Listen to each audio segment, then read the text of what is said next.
Mm. So once again, I'm very grateful that you guys have taken the time to join our Zoom today. I've been sharing this knowledge, which I study from the WIT organization in Vietnam since I think 2 years ago. Okay, when the first K21 came out, I listened to the audio recording of K21, and then right after that, I signed up to take the mentor level course, Mentor with 5, last year. Currently participating in the Master 4 program, and I find it to be a helpful thing to be able to share this knowledge back in English. To be able to share it back is a joy because as I share it, I understand it more, and my goal is to be able to help my work. I currently work in a medical field in a big doctor's office.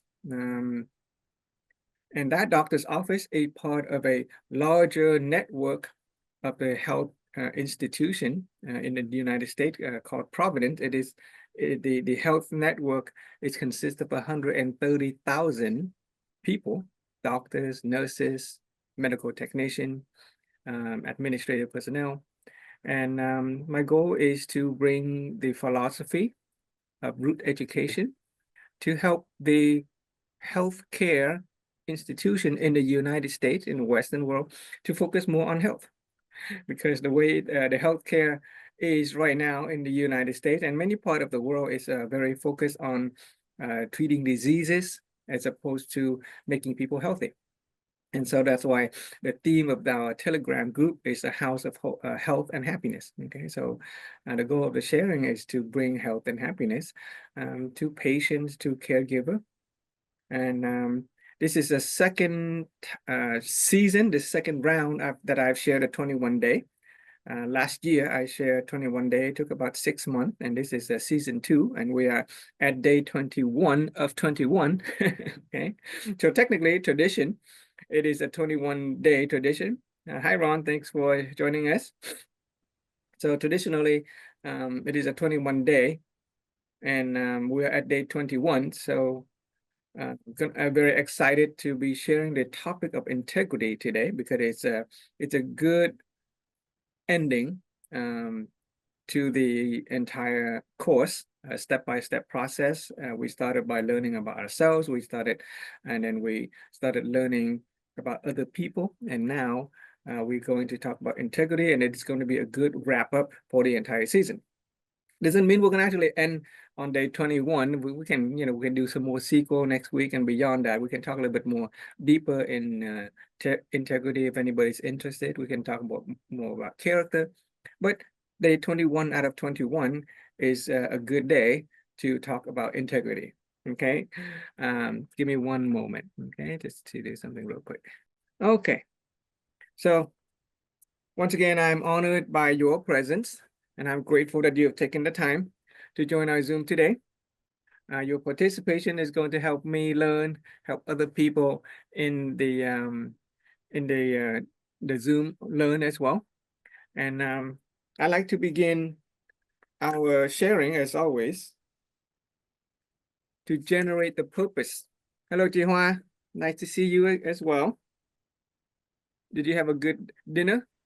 Yes, You ate dinner hello. early today? You Okay. ate dinner today, huh? Hello, Frank. Okay. So, okay.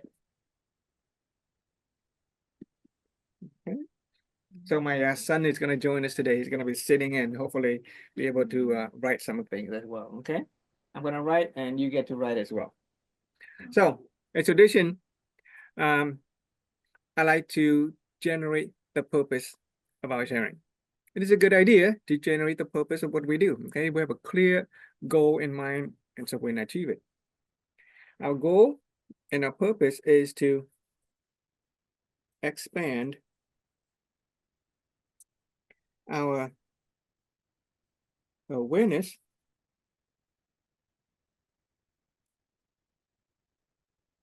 and perception. Okay, our awareness and perception. What for? In order to create a life of happiness, right? Health and peace.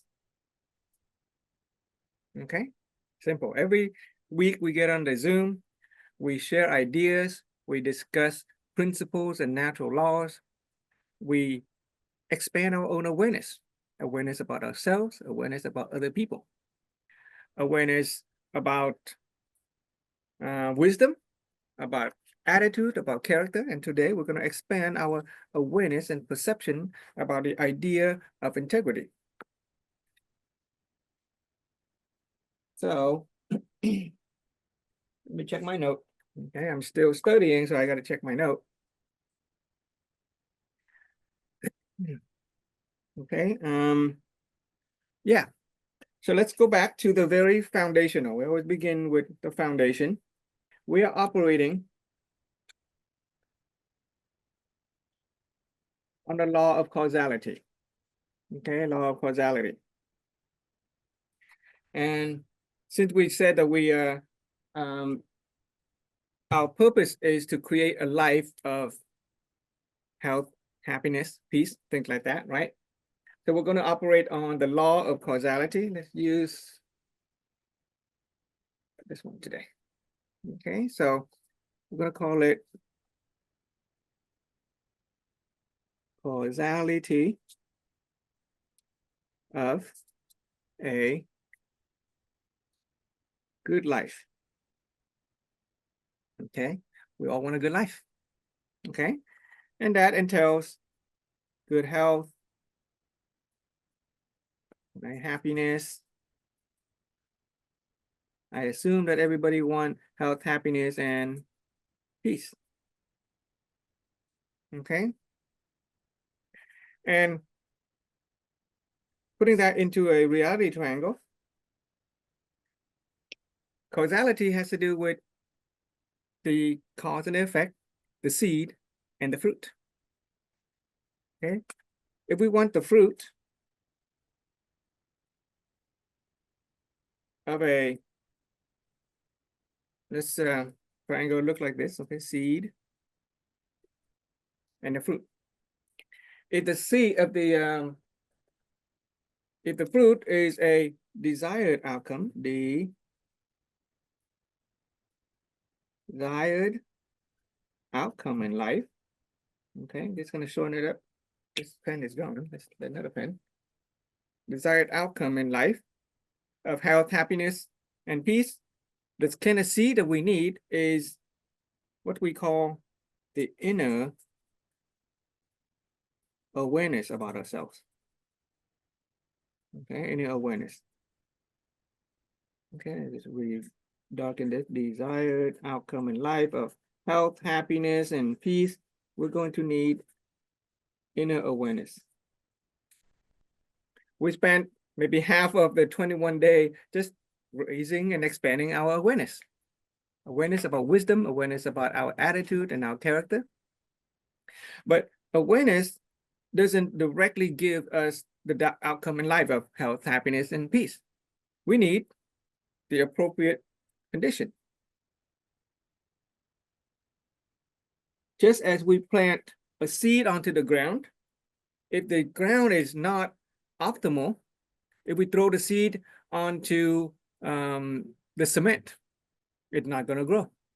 If we throw the seed into soil that is not fertile, it's not going to grow. Or if we put the seed in soil that is very shallow, it might grow and then it'll die after it sprout. So we need to condition the soil, okay? And when it comes to human life and experience, the condition is called the affinity with other people. Affinity means attraction to other people, or the attraction between ourselves and other people. And here we want a good soil, good condition, so we call it positive affinity. Okay. And from the inner awareness, as we mentioned, that we spend many days expanding our awareness and wisdom. Okay, we expand our awareness and wisdom, and that give rise to positive attitude. Let's also say positive attitude. Positive attitude is the condition that we want to plant our seed in, so that we can ultimately reap the outcome in life that we want. And if we have wisdom, and if we have good attitude, what that will manifest is people recognizing us as somebody of character. Okay, a person of wholesome character. We spent last week talking about character. I think two weeks talking about character. Okay, and now as we have grown in wisdom, as we have matured in attitude, and as we are now manifesting ourselves as a person of character, we can begin to tie all of that together by planting the seed of integrity. Okay? By planting the seed of integrity, what we're going to get is we are going to able to develop our capability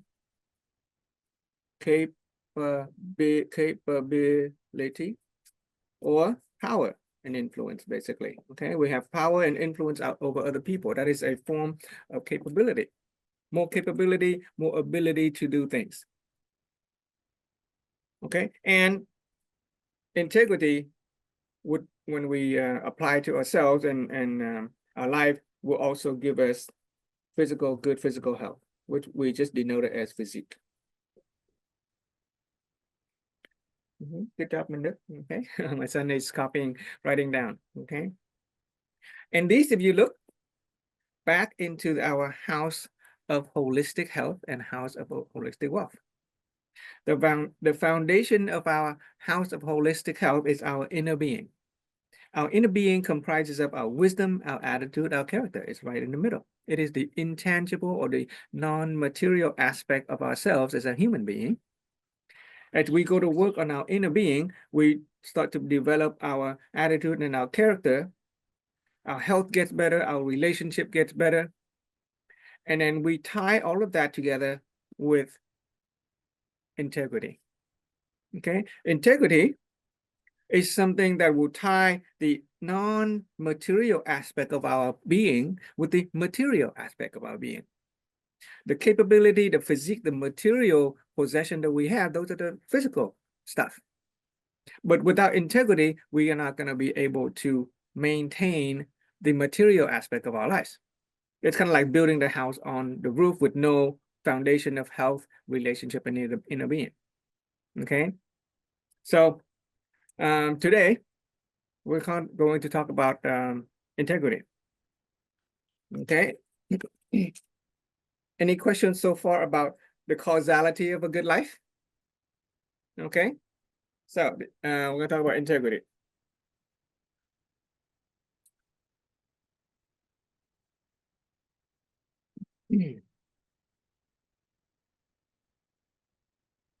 So we're going to begin with integrity. Okay, integrity. We're going to begin with the dictionary of integrity. By the way, integrity is not okay.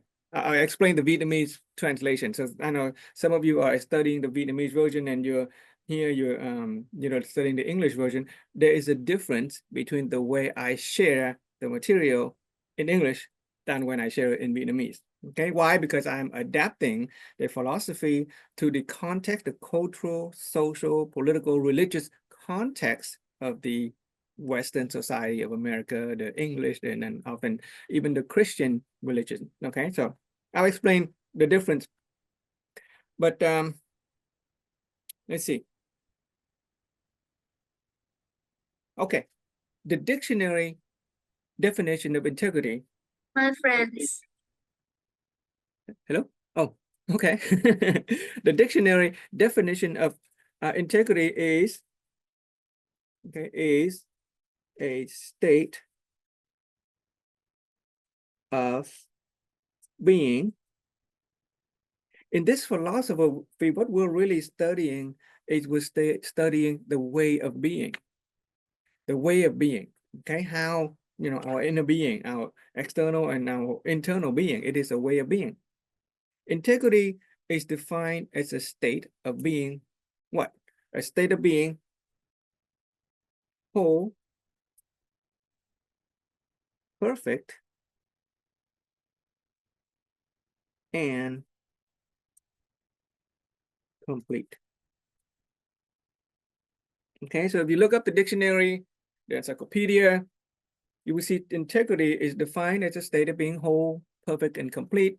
There could be things like unbroken, unblemished, unblameable. Okay, integrity is a state of being whole, perfect, and complete. For example, e.g. example, whole number is called the integer, right? 1, 2, 3, 4, 5. Those are whole number. They are not decimal. They are not fraction. They are whole. Okay, the idea of a whole number is called integer. When we in math, back in the day when we studied math, if you draw a curve and you're trying to calculate the area under the curve, right? What do? We integrate. This is called the integral.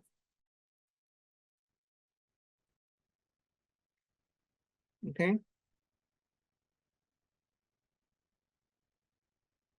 In the United States, the society used to separate people of white skin from people of color skin. White versus black could not be together. Student of white skin could not go to school with student of black skin until Martin Luther King Jr. and many other civil rights activists fought for the integration of black people and white people in school and in society. It is the bringing together. So integrity is a state of being coming together, being whole, being perfect, and complete.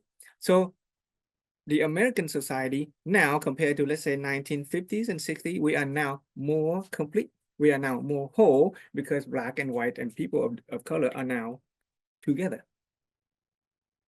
Okay, that is just the definition of being of integrity. Okay, so let me define the definition that we are studying from the WIT organization. Okay, this is how I'm going to tie it. Integrity is a state of being whole, perfect, and complete. With another statement that says, it is the accumulated, the accumulation, okay, accumulation, let's use ION, okay, the accumulation of virtues and qualities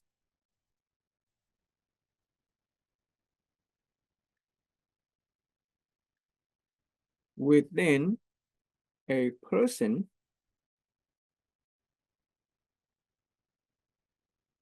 that help them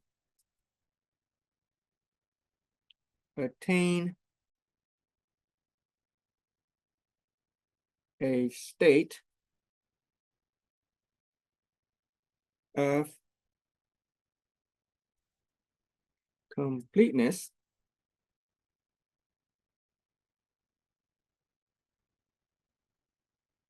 in running out of space here. Physical, mental, and spiritual life. Okay. So this definition is a philosophical definition relating to the philosophy of root education that we are studying and sharing. Integrity is the accumulation of virtues and qualities. Virtues and qualities within a person that helps them attain a state of completeness in physical, mental, and spiritual life. Okay? If you remember, tying this into the human construct, we have the inner being.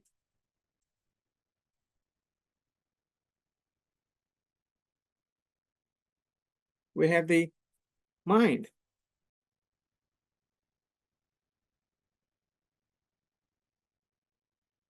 And we have the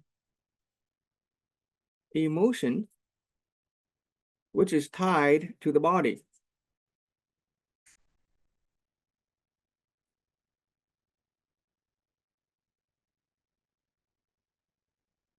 So integrity is the accumulation of virtues and qualities within a person that helps them attain a state of completeness in the physical,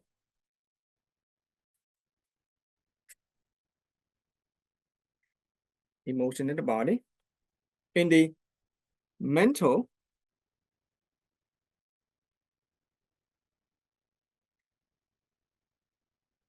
and in the spiritual life.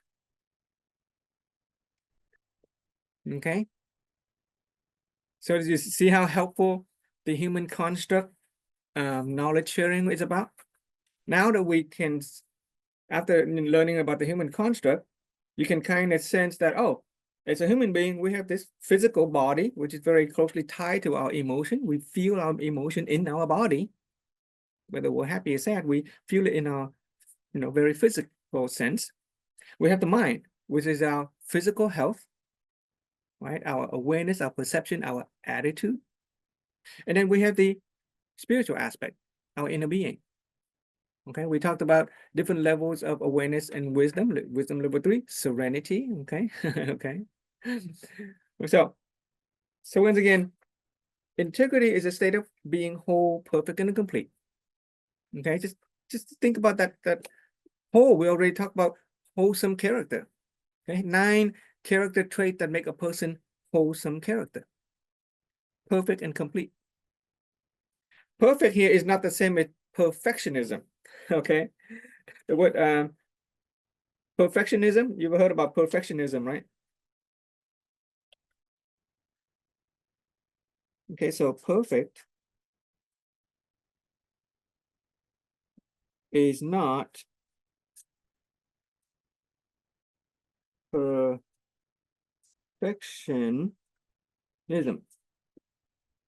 Perfectionism is I have certain ways of doing things and it has to be my way. Perfectionism is not even level 1 awareness and wisdom. Level 1 awareness, and remember the lesson on wisdom, level 1 awareness is the awareness of right and wrong, good or bad, true or false.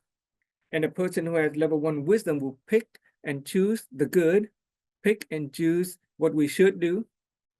But a person who is perfectionism doesn't even recognize good and bad, right or wrong. They just recognize their way of being. Things have to go my way. And that is right. That's the only way. That's perfectionism. That is not being perfect. Okay, so perfectionism is not even level 1 wisdom. Perfectionism is level basement. Okay. Okay, so to be perfect, to be whole, to be complete. Okay. Okay. So once again, integrity is a state of being whole, perfect, and complete. It is the accumulation of virtues and quality within a person that helps them attain a state of completeness in physical, mental, and spiritual life. It is the accumulation of virtue and qualities within a person that helps them attain a state of completeness in physical, mental, and spiritual life. Okay, and so now I'm going to just explain the difference between what I've just written and the Vietnamese version for those of you who are studying the Vietnamese version. Okay, in this house of holistic health, in this middle part right here. Okay, the Vietnamese word for that, that's the Vietnamese word for that is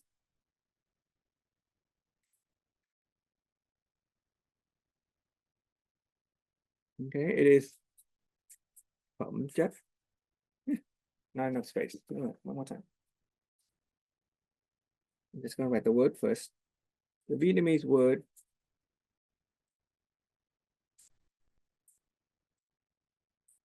okay, I'm just going to denote that it sits in the middle of the house of holistic health. Okay, all these branches coming out of it. Okay, the Vietnamese word phẩm chất in English, all that means is okay, it just means qualities or virtue. Okay, when we talk about a product, you buy a product, it has certain qualities to the product, that is phẩm chất. Okay, a person, we don't, it's weird to say a person, a person, we can have quality, but we also have virtue. There's also a concept in the Vietnamese teaching that says, let's use this color. There's a concept called ưu tú.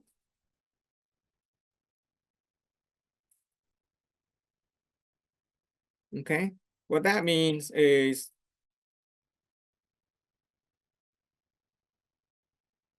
outstanding,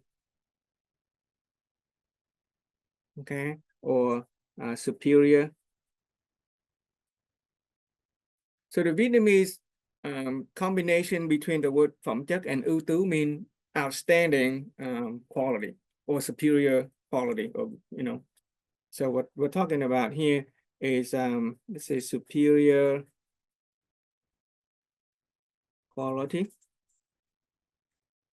Okay, superior quality, many multiple qualities, and outstanding virtue.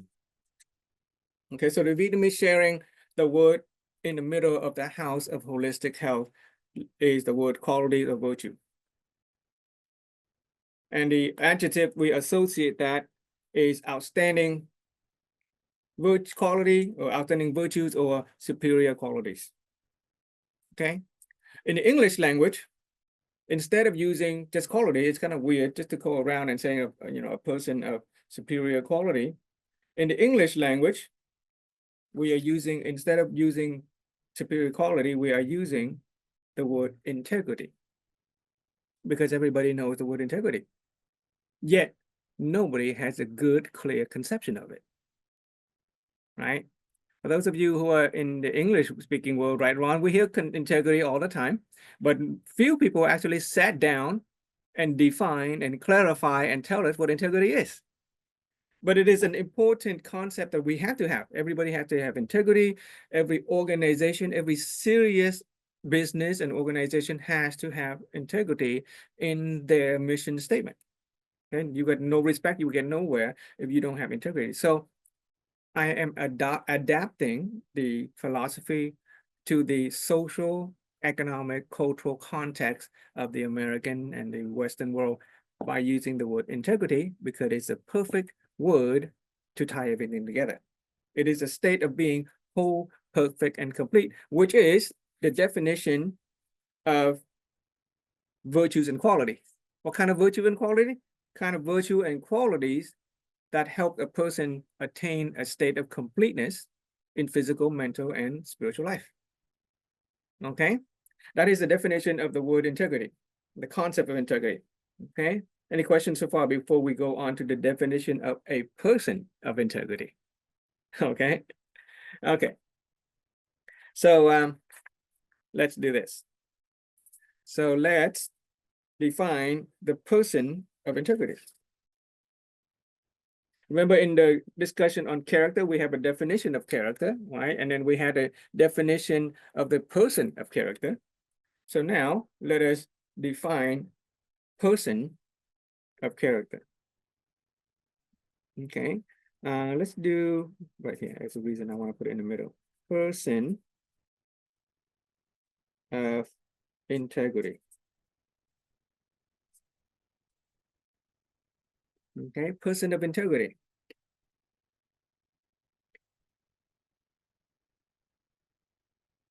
Okay, also known as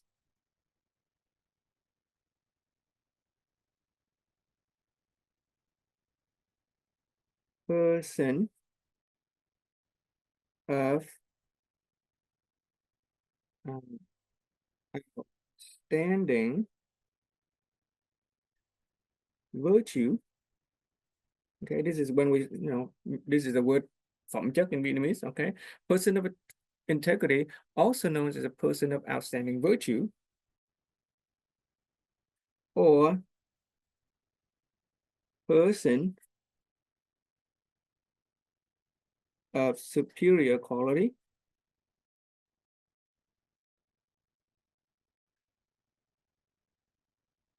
When we say outstanding virtue, that's more like the intangible, that's more the non-material.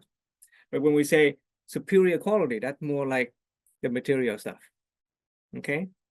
Person of integrity, also known as a person of outstanding virtues or a person of superior qualities, is a person, okay, who attains a state of completeness.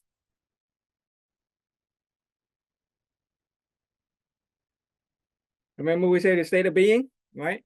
Integrity is a state of being whole, perfect, and complete. So a person of integrity, also known as a person of outstanding virtues or a person of superior qualities, is a person who attains a state of being. What state of being? A state of being complete or a state of completeness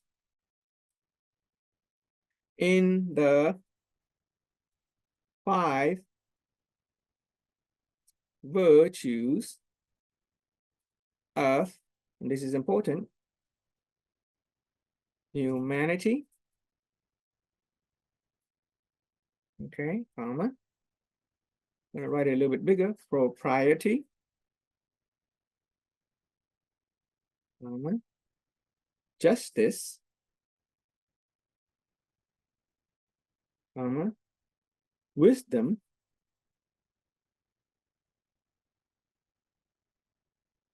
and trustworthiness. Okay, a person of integrity, also known as a person of outstanding virtues or a person of superior qualities, is a person who attained a state of completeness, whole, perfect, and complete, right? It's a person who attained a state of completeness in the 5 virtues of humanity, propriety, justice, wisdom, and trustworthiness. Okay, you only need 5 virtues. Okay, many different religious and spiritual and moral tradition will name many different virtues, but these 5 virtues actually encompass all of them. Okay, in order to be whole, perfect, and complete, all you have to do is work on 5 virtues: humanity, propriety, justice, wisdom, and trustworthiness.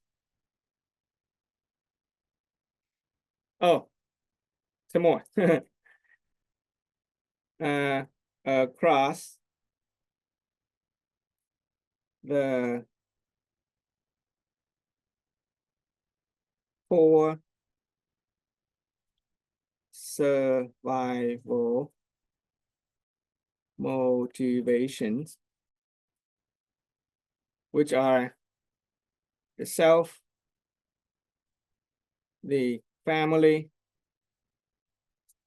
the organization,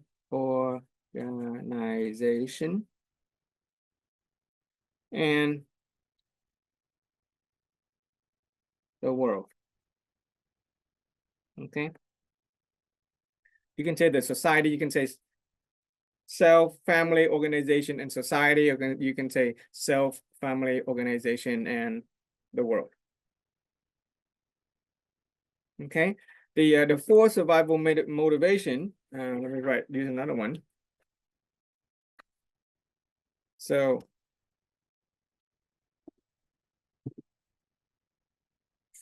for survival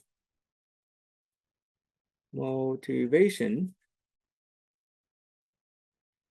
okay, also known as the 4 debt of gratitude. Okay, for survival motivation, also known as the 4 debt of gratitude, and they are the self,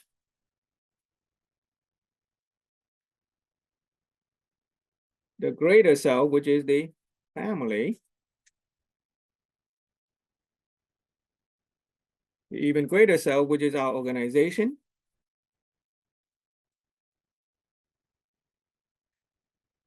let's put S. Okay, your job could be organization, your church could be organization, your community, and then society, which was just going to say the world.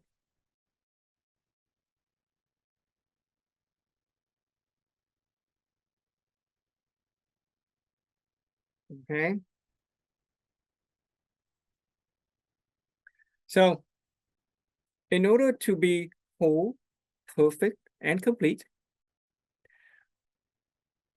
we need to have the kind of qualities and virtues that will help us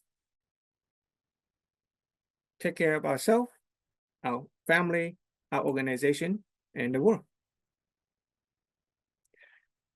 And we have to do it all at once, okay? Not just one, because if all we do is care about ourselves, we put ourselves first, then there's a good chance that we're going to run into conflict with our family.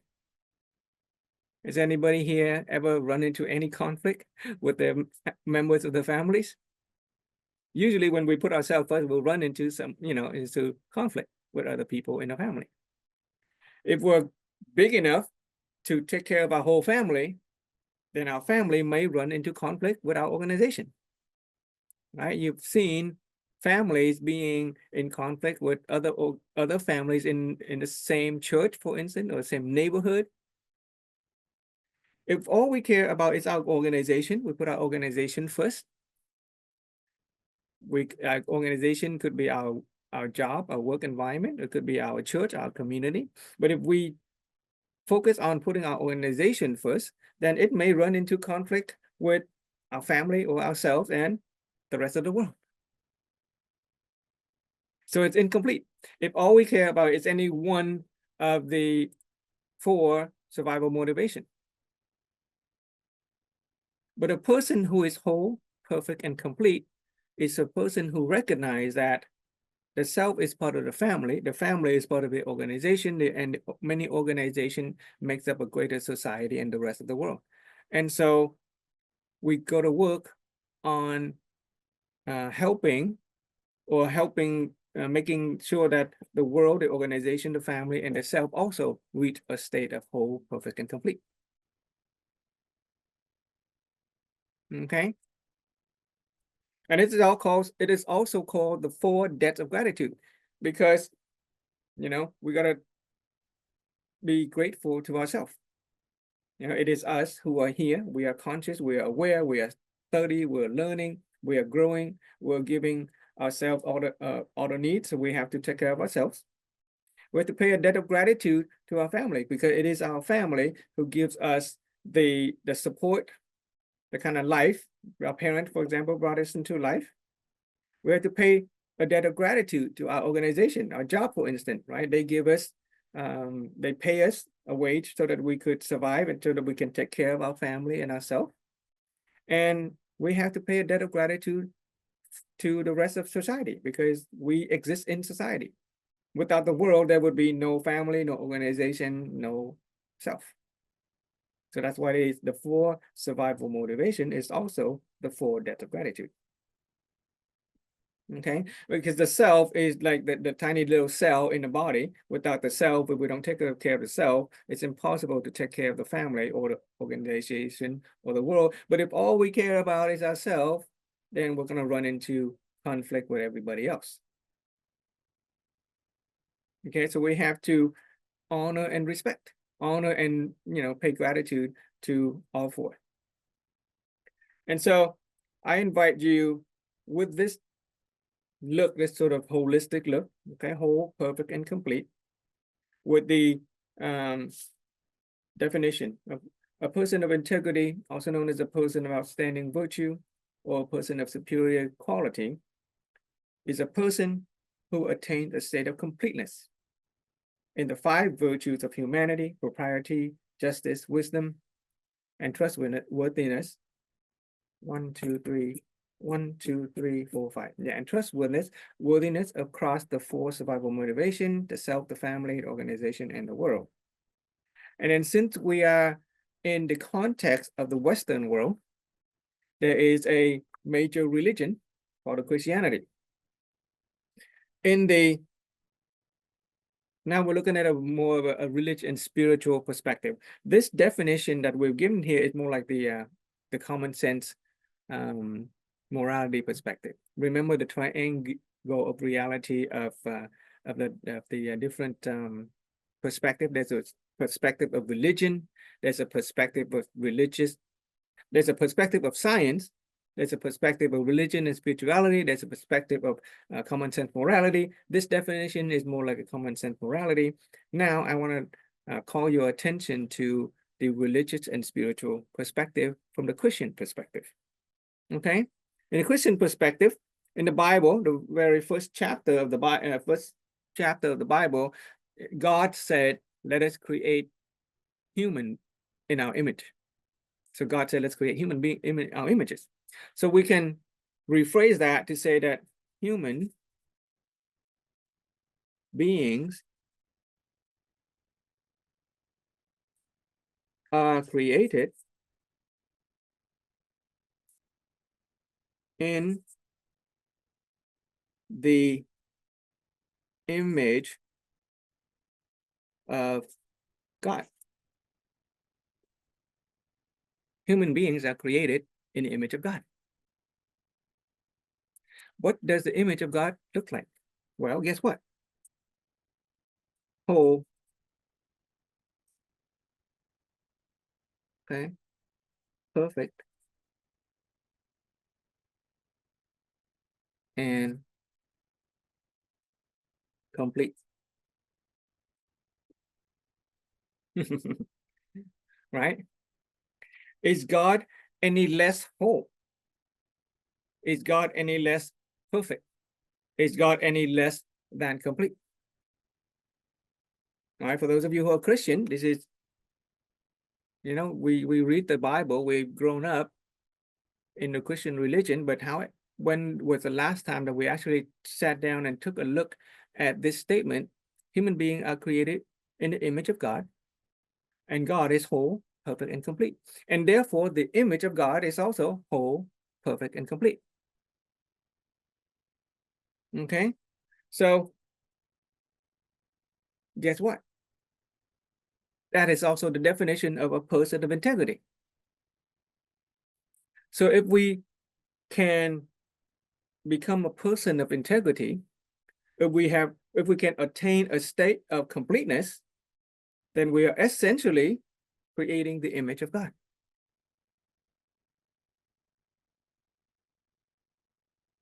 Okay, we've gone through 21 sessions of expanding our awareness and perception about ourselves. We went through the formula for the root cause of life, where we recognize that the root cause of life begins with myself. Right? We don't blame people. We don't need to blame ourselves. We don't need to blame ourselves because the moment, the outcome that we have in life today is as a result of all the choice that we've made. Remember that little interaction? And the choice that we made at that moment is actually perfect. After that, we can, it may be a bad choice afterward. We may have made some choice, some decision afterward. The consequences become an undesirable consequence. But if you think about it, just take that moment to go back to that moment, any choice, whether, let's say we made the choice of marrying somebody, we made the choice of choosing a certain job, we made the choice of being here in this Zoom, for instance. At that moment of choosing, we made that choice from the best that we know how to make. Right? We made the best choice that we could have made given what we know. Afterward, that's different. But that moment, we are actually making the best choice. And there's no need to blame ourselves for it. It requires level 2 awareness. And then from the recognition that the root cause of life begins with me, I create new possibility. I create a new reality for me by coming up with new mental images. I monitor what I hear, what I see. I create, I choose or control what I say and what I know. That's level 2 wisdom. And when we initiate level 2 wisdom, do we not try and make the best possible image for ourselves? Afterward, it may turn out to be wrong, but that's afterward. At the moment of us creating that, possibly we did the best that we can, given what we know, and that is perfect. Okay, and in the interaction of the root cause of formula, we also came to the realization that the nature of all things is essentially empty of meaning. Okay, all things are essentially empty, and who I am is empty. And whatever whatever meaning I create, it comes from within me. It is a process of creation. We create our own reality. Well, guess what? So does God. That's why human beings are created in the image of God. Every moment we are creating our reality because we are constantly creating our mental images, which is made up of what we see, what we hear, what we say to ourselves and to other people, and what we know. Kind of get that? Yeah. It takes wisdom, it takes awareness in order to arrive at this statement. We can't tell you about this. I can't tell you this statement at the beginning. I have to wait until day 21 because we have gone through a whole process of growth and maturity, right? In fact, if we can kind of, just take a concept of growth and maturity a little bit, let's just a little bit of a side discussion, but I think it makes sense to it helped us come to understand why we are discussing the idea of being whole, perfect, and complete. So let's from a spiritual perspective. So let's consider growth and maturity. Okay, I did not learn this from the WIT organization. I just kind of put it together. When we were a child, okay, when we were a little kid, we were mostly helpless. Okay, right?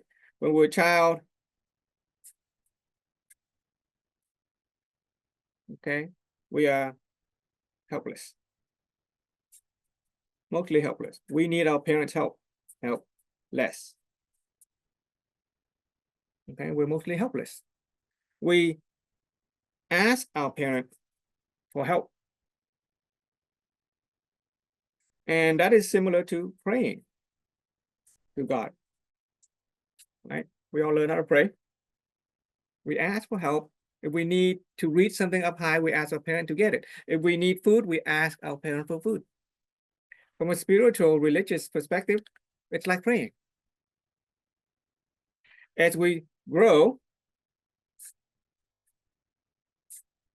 okay, we're now adult. Instead of being helpless, we can be helpful. Did we not talk about the 7 acts of giving? Did we not talk about helping other people? Right, the entire human construct, the entire discussion on character, the benefactor, the sage, the master, the mentor, the spirit of fortune, the expert, all about helping other people.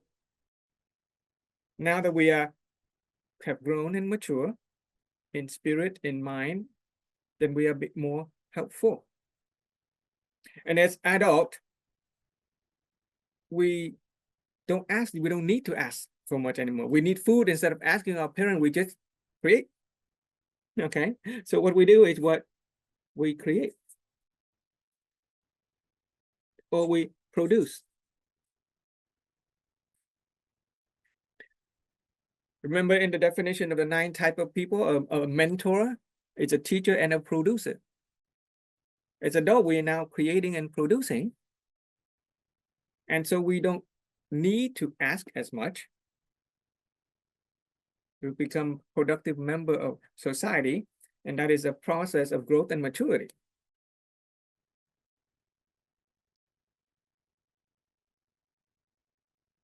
So as we grow, whereas when we, when we were a child, we were focused on ourselves. Do you notice that? When, a child just focused on ourselves. But as we grow, we start to think bigger.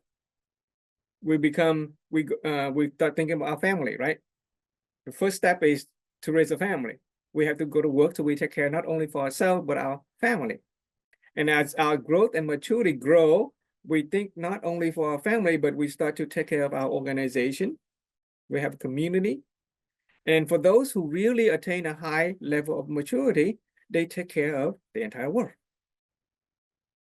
So when you look at the people in the world who are very, very successful, those are the people who created a lot of value for the entire world, and thereby benefiting from that value creation. Okay, right? Extremely successful people in the world are the people who created a lot of value for the entire world, not just thinking about their family. Just one word of caution. Just over here, I'm just going to say beware. Up here, beware of arrogance. Okay. Successful people tend to fall into the trap of being arrogant. Okay, when you're arrogant, then we actually break our wholeness in character. Last week we talked about the idea of being a person of wholesome character. One of them is the character of humility or humbleness. So if a person, you have a lot of power, you have a lot of influence, you create a lot of value, and at some point you tend to be very arrogant and conceited, right? And so you break that wholesomeness, and people, it is pride. It's a sense of pride and arrogance that will make people fall from grace. And that's how a lot of successful people just fall. And in the human construct, there's a teaching, a wisdom that says that your fortune is like your positive fortune, the good luck, the good fortune are like a mountain of cash. And arrogance is like a single match. You can burn the entire mountain of fortune with a single match of arrogance. Okay, so this is a call to be mature. It is a call to grow, to be producer, to be creator, to be helpful. But at the same time, it is an admonition so that when you are successful, don't let that burn your fortune by being arrogant. Okay. But anyway, let's go back to So basically, wisdom. Okay, wisdom level 1, knowing good and right and wrong. Okay, wisdom level 2, don't blame other people. So wisdom is knowing when we have the power to produce and create, and when we are still powerless. So in other words, you can continue to keep praying, okay? Because at some point, we realize that even though we have all of this knowledge and all of this power, we still don't really know anything. There's so many things we still can't do. There is a higher power, and so we can keep praying. Okay, so mature people and successful people who have a lot of power and influence, especially the virtuous people like the saints, for example, they create a lot of value for other people, right? The saints, but they're also constantly praying, and they realize that there is something greater. There's so much more knowledge and power beyond themselves. Okay, just a little sidetrack on growth and maturity, and it does go into the character of humility or humbleness, and it does go into the idea of integrity. Okay, so back to the 4 motivation. Okay, so now that we've maintained our wholesome character, I think next week or something at some point we'll go back and talk a little bit more detail about the character, and the character of humility is an important one. But anyway, now that we have maintained our wholesome character, while having grown and mature, let's look at the 4 survival motivation one more time. Okay. Or the 4 debt of gratitude. So you can write with me. Let's use the same sheet. Okay, let's use the same sheet, and I'm going to use this color. Write with me number 1, number 10, number 100, and 1000. Okay. So let's do this little interaction. So let's ask, who here wants to make $1 million? For some people, $1 million is a pocket change, but for many of us, $1 million is still out of reach. So who here, raise your hand if you want to make $1 million. Yeah, who here wants to make $1 million? Come on, US dollars. Okay. So I'm going to assume that you want to make $1 million. Let's see the simplest. Yeah, okay, chị Anh Đào raise her hand, right? She want to make $1 million. Okay. Many things you can do with $1 million in the United States, at least within my reach, I can buy, several homes, okay, several houses. You can do many things with $1 million. You can save lives. Let's say we want to make $1 million. The sages have taught us how to make $1 million by applying the 4 survival motivation. They say that if you want to make $1 million, it is a good idea to help your family make $10 million. It is a good idea to help your organization make $100 million. And it is a good idea to create $1,000 million, which is $1 billion for the rest of society. In other words, if you're a person who can create $1 billion worth of value. So this is million. Okay, so this is 100 million. This is 10 million. So now, if a person who can create $1 billion for society, do you think that your organization or your business is going to, simply reap at least 10% of that and make $100 million? Right? Just think of the big company, right? Think of Apple, Microsoft, Amazon, all the big company. If they can create $1 billion for society, for the people that they serve, then can they simply reap 10% of that? Yeah, it's very simple. And if you can help your organization or your business bring in $100 million, then you can bring home 10% of that for your family. And if your family enjoys $10 million, do you think it's simple for you to get just 10% of that, $1 million? You can.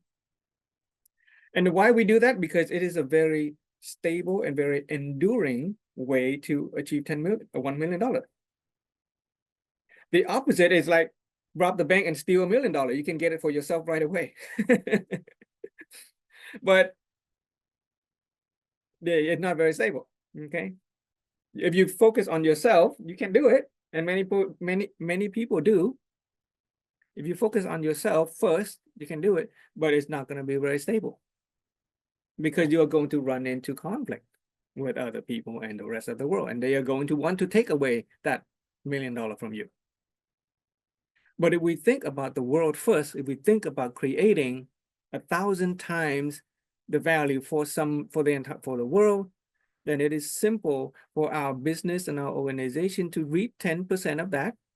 It is simple to bring home 10% of that for your family, and it is even simpler and sure way to bring yourself, 1% of that. Another way of thinking, let's say you create a party and you invite 1,000 people, and you make sure that 1,000 people, each of them get one piece of cake. Okay, you have a party and you make sure that 1,000 people get a piece of cake. Do you think that at least some of them are going to invite you and make sure you eat at least one share of your cake? Yeah. Yeah. Okay. So that's the wisdom in this teaching, is that if we think in the line of the 4 motivation or the 4 debt of gratitude, and we think of the rest of the world first, and we recognize that we are a part of the world, we don't trade our self-benefit, we don't trade our own health, or we don't trade our own mind, we don't trade anything for the family, the organization, or the world, but we work for the benefit of the world with the understanding that we are a part of that. And when we do that, we are whole, perfect, and complete. Okay. Okay. You get that so far? Okay. Yeah. So let's move on. Okay. Since I've taken a spiritual and religious approach, let's tell a story about heaven and hell. Okay. I'll tell you a story about heaven and hell. This is an allegory. So a person asks a wise person, what does hell look like? And what does heaven look like? And a wise person say, well, imagine that you're at a buffet. Okay, you might imagine hell is like you're at a buffet. Okay. A buffet has all the food that you could eat, all the wonderful food that you could ever want. And at this buffet, there's only one rule. You have to use a chopstick. Okay, this is Vietnamese culture. You have to use a chopstick. With the chopstick, however, is 2 meters long. You have to use a chopstick, but instead of being a short chopstick, the chopstick is 2 meters long. And you have to use a chopstick in order to eat the food at this buffet. And that's hell. So think about it. You have all this food that you want to eat. How are you gonna pick up the food with a chopstick and put it in your mouth, right? It's 2 meters long. 2 meters, 10 feet, 12 feet. That's hell. And so you bring this person, okay, and so it's say, okay, so what does hell look like? What does heaven look like? Well, heaven look like this. You're at a buffet. And the buffet has all the food that you ever want to eat. And there's only one rule. You have to use a 2-meter long chopstick in order to eat the buffet. Wait a minute. It's exactly the same thing. So this is a riddle. So can somebody answer the riddle? So heaven is a buffet where you can have all the food that you eat, but the chopstick is 2 meters long. I mean, and hell is also a buffet where you have all the things you can eat, but the chopstick is also 2 meters long. So what's the difference between heaven and hell? Can somebody think of, get it? Anybody have an idea? We have a buffet. Okay, a lot of food, a lot of wonderful food, but you have to eat with a chopstick 2 meters long. That's heaven. Hell is exactly same buffet, a lot of food and 2 meters long. So there's a riddle. Can somebody answer that? Can we break the chopstick, Mr. Hmm? Vương Frank? Yeah, what Can do you we break the chopstick? No breaking. This is no breaking the chopstick. What's the difference between heaven and hell? Okay, both heaven and hell looks like a buffet where you have Should to we use one chopstick and well, you can use one chopstick. It's still 2 meters long. How are you gonna put it in your mouth? It's 2 meters long. it's too long, so I have no idea. Yeah. In hell, the food will be all burnt. I won't want to eat it. No, it's the same one. All the best food that you ever want. It's the same buffet. It is an awareness and perspective. That's a clue I'm giving it to you. Okay. Same setting, same buffet, same set of chopsticks. How do you turn hell into heaven when all you have is a chopstick of 2 meters long? I'll give you another clue. Many people are also in the buffet. There are many customers like ourselves. Okay. Give up? Okay. Anybody give up? Or do you want to keep on trying? Can we stay higher? Mình đứng lên cái chỗ cao hơn á, thì Vương Frank. You can stay higher, yeah. You can, and then how are you gonna put the food into your mouth? Ask for help. There it is. Okay. There it is. Okay, so Ron got it.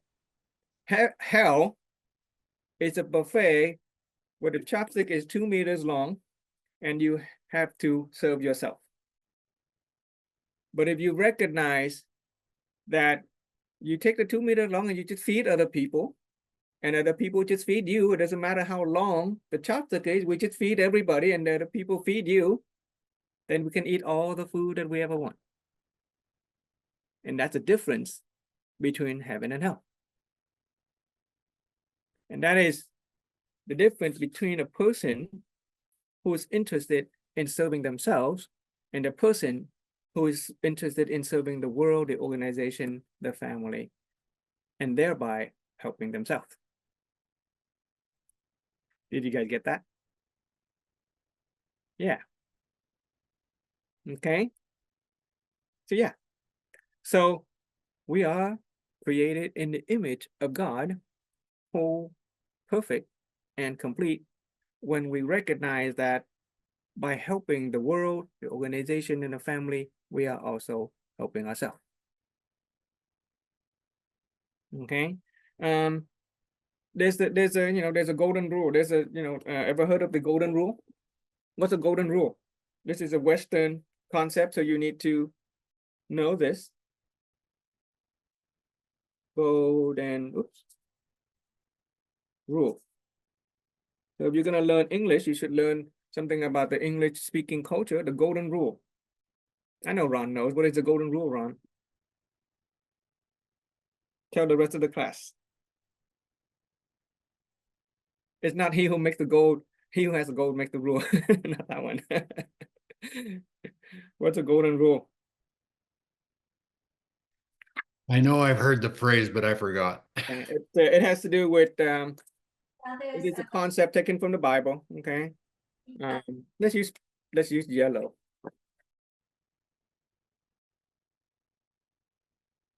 Golden rule.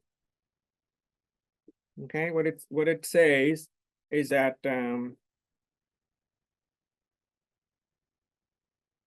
do unto others,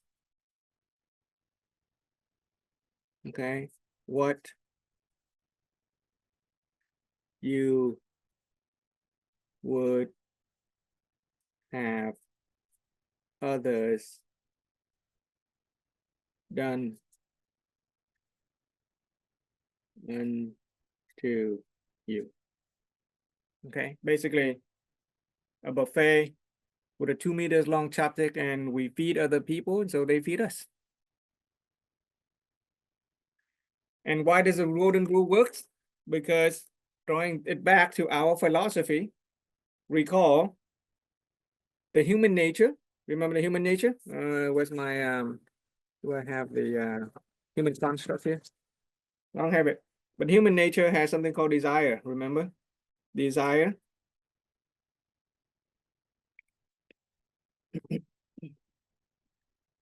On the positive end of desire,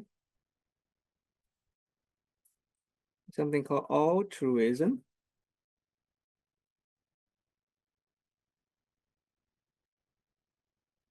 On the negative end of desire is selfishness.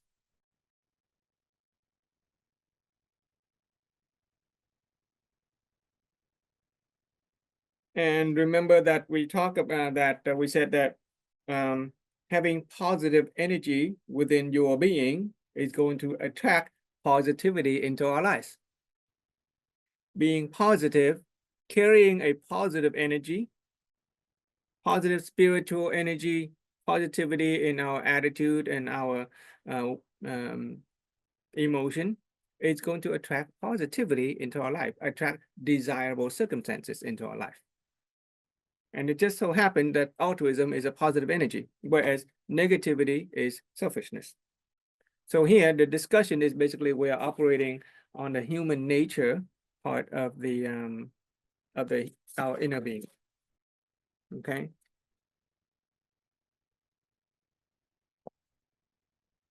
The human nature, which is the emotion and our mind.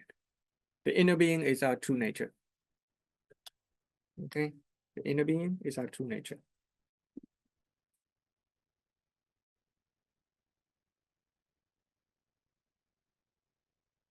Remember the truth within us, true nature. Okay. This outer part, this part is the mind and the emotion. That's our human nature.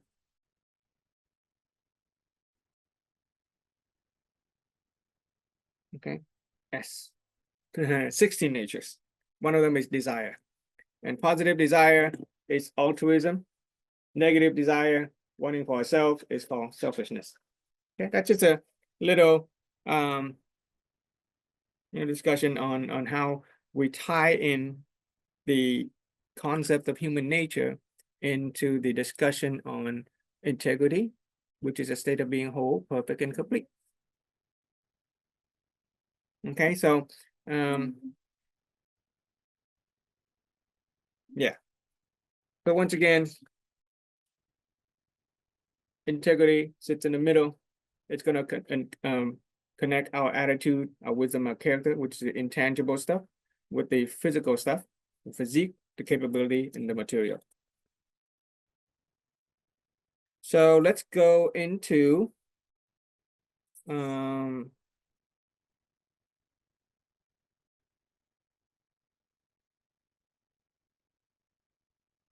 so in other words, when a person expresses their integrity or cultivate their integrity, they will be able to develop the non-material qualities, okay, non-material qualities, attitude, wisdom, character, and then manifest that in a material and physical ways.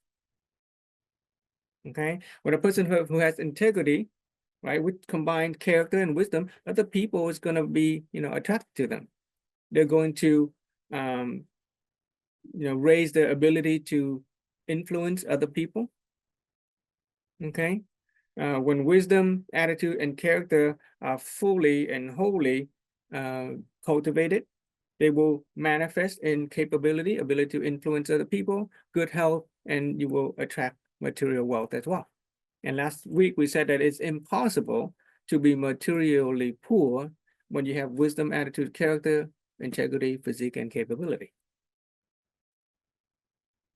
And so let's go back to that definition, the non-definition of a person of integrity.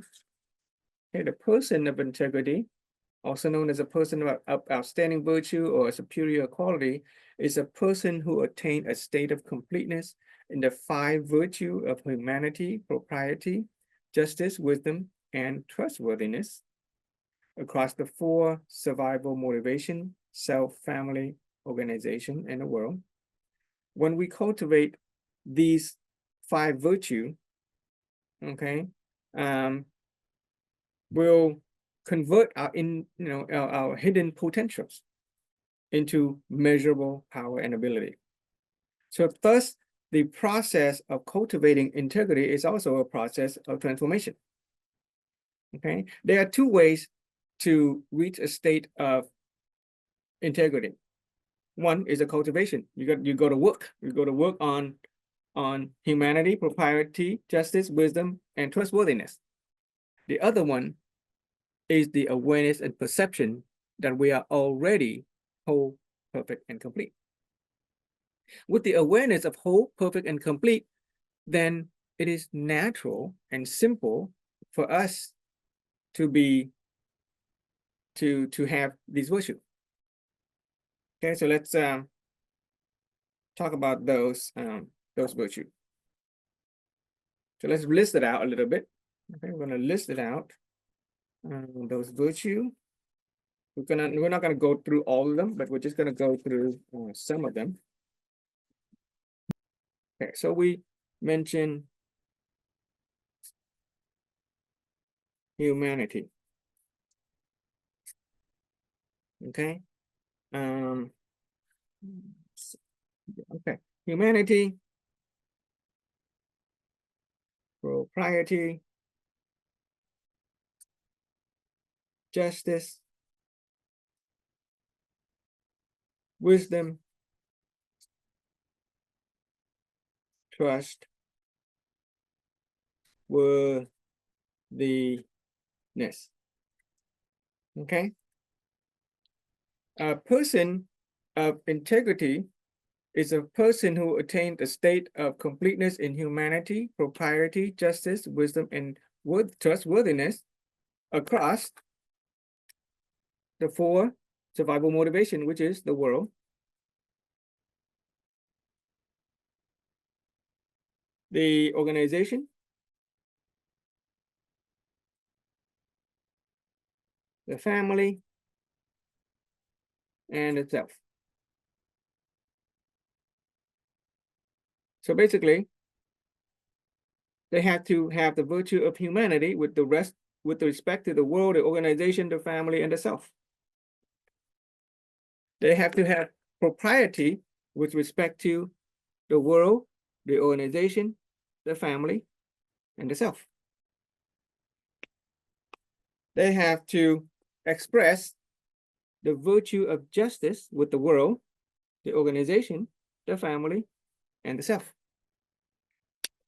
And we already talked about wisdom, right?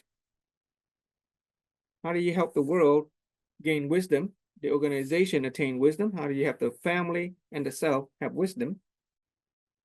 And they have to be a person of trustworthiness and help the rest of the world become a world of trust, the organization, their family, and themselves. That's what it means to be across the four motivation or four debt of gratitude. The benefit of being a person of integrity is your ability to, across the world, the organization, the family, and the self is that enduring, that lastingness, right? Is your ability to balance and connect the non-material aspect of life with the material aspect of life. Okay? You essentially become materially rich when you are holistically rich. We are material rich when we are non-materially rich. Our material wealth becomes lasting and enduring. Our health becomes lasting and enduring. Our capability becomes lasting and enduring. Our organization, which is our relationship with other people, become lasting and enduring when we have the virtue and the quality of integrity to hold all of that together. If we have achieved something in life and over time those achievements don't last, then you go back and take a look at your integrity. That's one way that we can check. I think about it. Maybe our finance, we build a finance and then somehow the finance went away, then we go, okay, something is going on. My humanity, my propriety, my justice, my wisdom, my trustworthiness, somewhere in there has broken. If we have a marriage relationship and the marriage relationship has broken, okay, let's go back and take a look at our integrity with respect to ourselves, our family, our organization, and our work. When we have good health and our health is failing, then we go, okay, something is going on with my integrity with respect to my world, my organization, my family, and myself. So integrity is also, a checklist, a way that you can check. Okay, any part of your life that you've already attained and you lose, that means something is missing. Okay, so a person of integrity is a person who attained a state of completeness. You have to be complete in the five virtues of humanity, propriety, justice, wisdom, and trustworthiness. We already talked about wisdom. So let's jump into the definition of of humanity today. Okay. Any questions so far about what I've said so far? That's a lot of concept. Okay, I hope that just with that discussion so far, we have expanded your awareness, right? Your awareness has expanded. We now have a bigger, but at the same time, more simplistic view of integrity. It is a lot more simpler now that we understand that in order to be a person of integrity, we got to think about the four survival motivation, and we only need to worry about five virtues, okay? Humanity, propriety, justice, wisdom, and trustworthiness. And with that clarity, it will, it will bring endurance, okay? Let's look at humanity, the virtue of humanity. Okay, the virtue of humanity. I'm going to write it on this one. Okay, we're going to build a list. This is our humanity.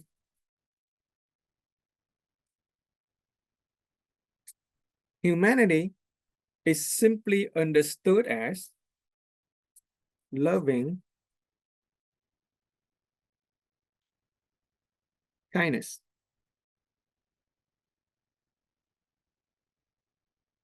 Okay. Ever heard of the word humane?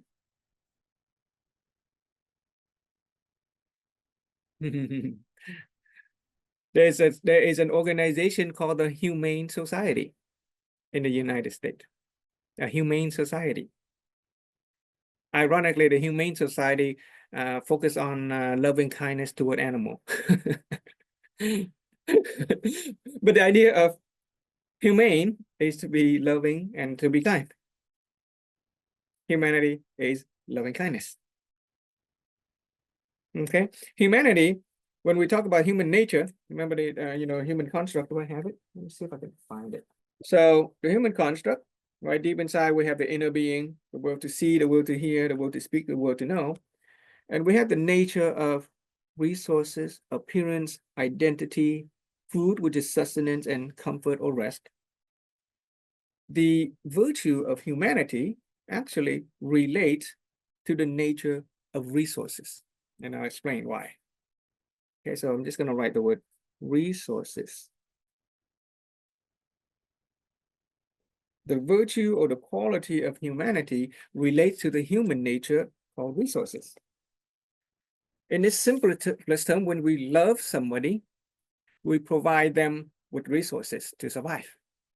And the resources have two components: resources in terms of physical, material, wealth, and possession, right? Money is a resource. Also, power and influence is also a resource. So when we love somebody, we work to provide them with the resources, the material that they need to survive. At the same time, it also increases our ability, our capability, and our power, our talent. Talent is a resource, right? In the discussion on the 9 types of people, instead of calling our people human resources, we turn them into talent asset. But so our own talent, our own capability is a resource. So as we love people, we will somehow cultivate and manifest our own ability, our own capability, our own talent, in order to bring resource to the people we love, and we attract resources into our lives. We attract material wealth, we attract talent into our circle. Okay, so it relates to the human nature called resource. So when I was before I was married and before I had a family, I was only interested in, I lived by myself, I was alone. I wasn't really interested in any resources. I wasn't interested in making money. But after I got married, after I have a family, I had to basically express my humanity, my loving kindness toward my family. And that motivated me, right? For motivation, that motivated me to get a job. Okay. Before then, I didn't have a job. I just, who cares? But once I had a family, I had to take it serious. I started working. I had a full-time job. So my resources has expanded. I have a home. So my resources has expanded. And my resource in terms of my capability and talent has also increased. Right? I'm taking time to study, improve my knowledge and understanding, improve my skills, expand my skill, right? So it relates to the resources, both in bringing resources to your family, to your organization, and it brings resource to yourself. Material wealth is a form of resource. Okay, so let's take a look at our self. So if a person, then let's do a definition of humanity and loving kindness. Since we already stated that humanity is loving kindness, so we're going to define person who loves themselves. So over here, in this one, the loving kindness, the person who loves themselves. Okay. Remember, forward motivation: the self, the family, the organization, and the world. So we're gonna start by defining the person who loves themselves. Person who loves themselves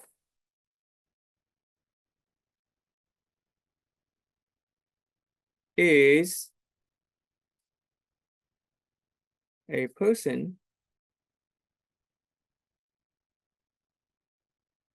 who provides themselves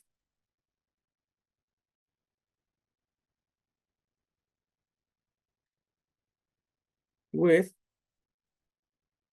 fulfillment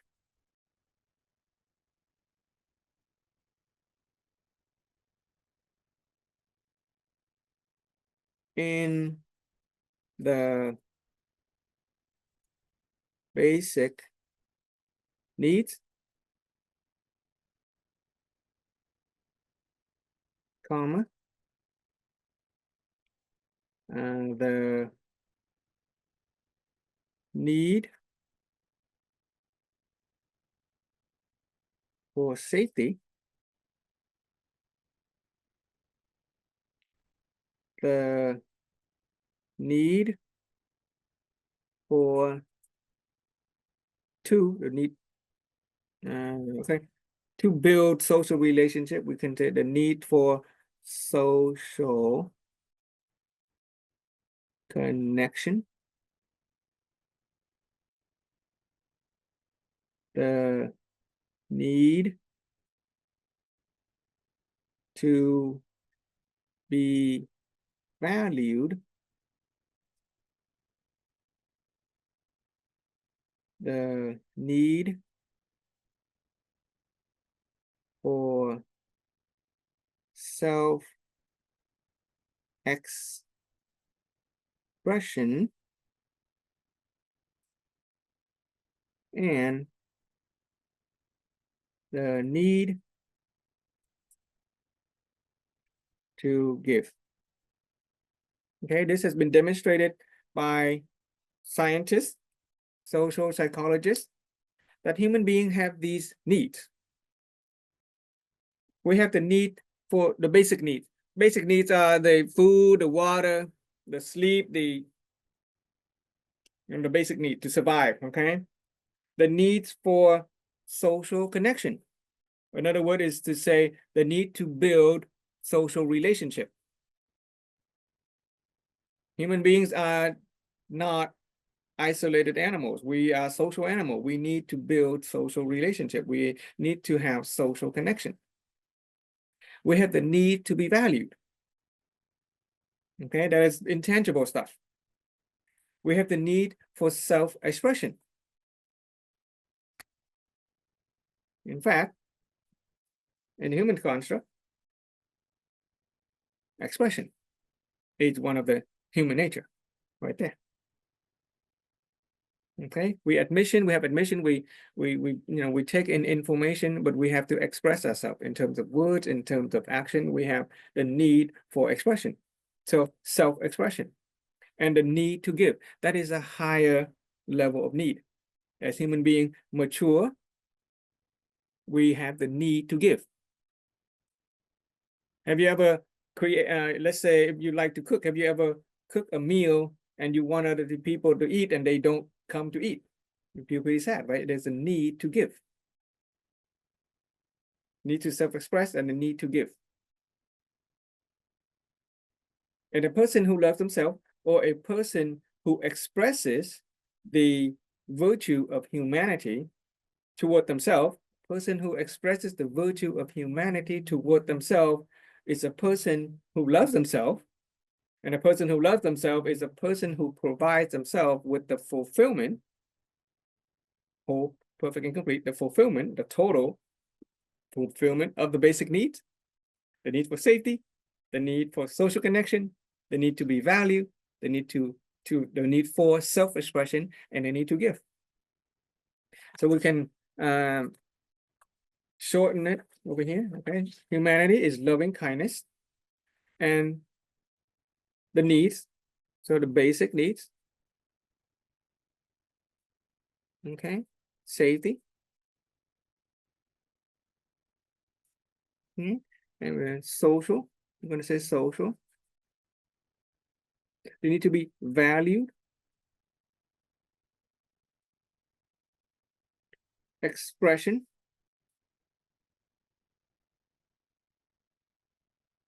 and need to give. Okay, that is the outline of the virtue of humanity. With safety, it could be, physical safety. We need a home over our head. We need physical safety. You know, we need doors to be locked. Those are physical safety. We get into the car. If we love ourselves, we put on a seatbelt, right? So that we can be safe in the car. We have a mental safety, peace of mind, spiritual safety, sense of security, right? To be secured, to feel safe from physical as well as on a mental and spiritual level are also the kind of need that human beings need to be fulfilled. And a person who loves themselves fulfill those needs. In fact, when we talk about love previously, love is kind of confusing and vague. Right? Different people have different ideas of love, and nobody has been able to agree on any one definition. But in this philosophy, we kind of simplify it for you. All you gotta go do is work on providing for yourself the basic needs, the need for safety, physical, mental, and spiritual safety, peace of mind, for instance. We need to give ourselves the need for social connection. Remember the definition of health by the World Health Organization. Okay, health is a state of complete physical, mental, and social well-being, and not merely the absence of disease or infirmity. So it is the social need that is being fulfilled when we have loving kindness toward ourselves. Obviously, the need to be valued. We are human beings. We are whole, perfect, and complete. We need to express ourselves, and we need to give. Okay. So that is the definition of what it means to be a person who has the virtue of humanity. Okay.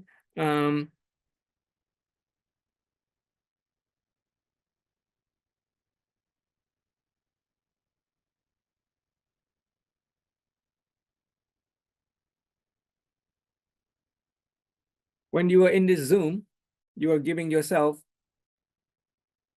loving kindness, right? Do you kind of notice that? When you put yourself into this Zoom, you're giving yourself a chance to express yourself. When we talk and we share our impression and realization, we get a chance, we give ourselves social connection.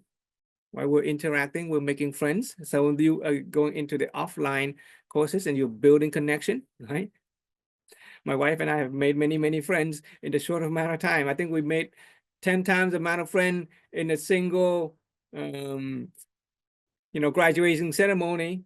I mean, good friends than we did in the last 10 years, right? Do we feel mentally and spiritually more safe, peace of mind, right? We experience peace, that is psychological safety, when we enter this Zoom and we discuss this philosophy.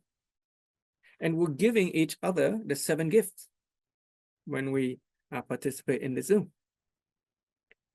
So by attending the Zoom, what we are doing is we are practicing, and at the same time, we are cultivating our virtue of humanity, our loving kindness toward ourselves. Previously, love is vague, okay, and hard to do, right? Sometimes we say, oh, it's hard to love, but now we simplify it for you, and you can kind of use it as a checklist. Consider the people of greatness. Consider the saint. Consider political figure. Consider people who move and change the world. Whether they are religious people or the secular figure, do you not notice that they strive to provide for all of these needs for society? When Martin Luther King Jr. worked to integrate white people and Black people, does he not strive to elevate the value of Black people? Does he not strive to build social connection between the different races in the United States? Does he not try to build safety, a sense of safety for colored people to be in school with white people? Is he giving them expression, self-expression of, freedom to speak, freedom to express themselves? Look at Mother Teresa, the famous charitable figure. Does she not give people a chance to give? Not only she give, right? She give people shelter, she house them, but she give other people a chance to do the same thing. Right? She attracted, she created many charitable organizations for other people to get a chance to give. So people of greatness are the people who expresses the virtue of humanity, and we naturally recognize that as love. We say, oh, well, yeah, they have great love for people. It is an expression of the humanity that enable us to recognize that as love. And loving kindness, the humanity, is one of the 5 great virtues that makes a person of integrity. When we look at those people, do we not say, oh, well, that is a person of integrity? Yeah. Oh, that person is whole, perfect, and complete. Right? And that's just humanity. Our own society. Okay, do we not live in a society when we are, given the fulfillment of basic needs? Right? We go to work, okay, let's now that we have that's a good, okay. So here's a definition of the person who loves themselves. Okay, that applies to the self. Can you say the same thing about can we use the same definition and apply that to our family? Does anybody want to try? I've written a person who loves themselves is a person who provides themselves with the fulfillment in the basic need, the need for safety, the need for social connection, the need to be valued, the need for self-expression, and the need to give. So anybody here want to practice applying that to the definition of a person who loves their family? Okay, so what about the definition of a person who loves their family? Does anybody want to try? Bronson, you're the only one still on the camera. Everybody is off. See if you can substitute. A person who loves their family is a person who, let's go ahead and read it.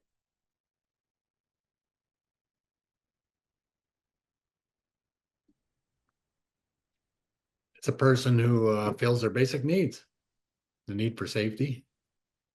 Mm-hmm. So you say that a person who loves their family is a person who provides their family with fulfillment, mm-hmm. Basic needs, safety, mm-hmm. and the need for social connection. Mm-hmm. To be able to love each other, you need to connect. Mm-hmm. Express your values to them, what you value. And your own self expression means a lot to your family. What they see you doing, they'll hopefully they'll see how happy I am the way I'm expressing my self-expression. Yeah. And want to follow. Yeah, so we can use the same definition and say that a person who loves their family is a person who provides their family with fulfillment in the basic needs, the need for safety, the need for social connection, the need to be valued, the need for self-expression, and the need to give. And we can use the same thing with their organization.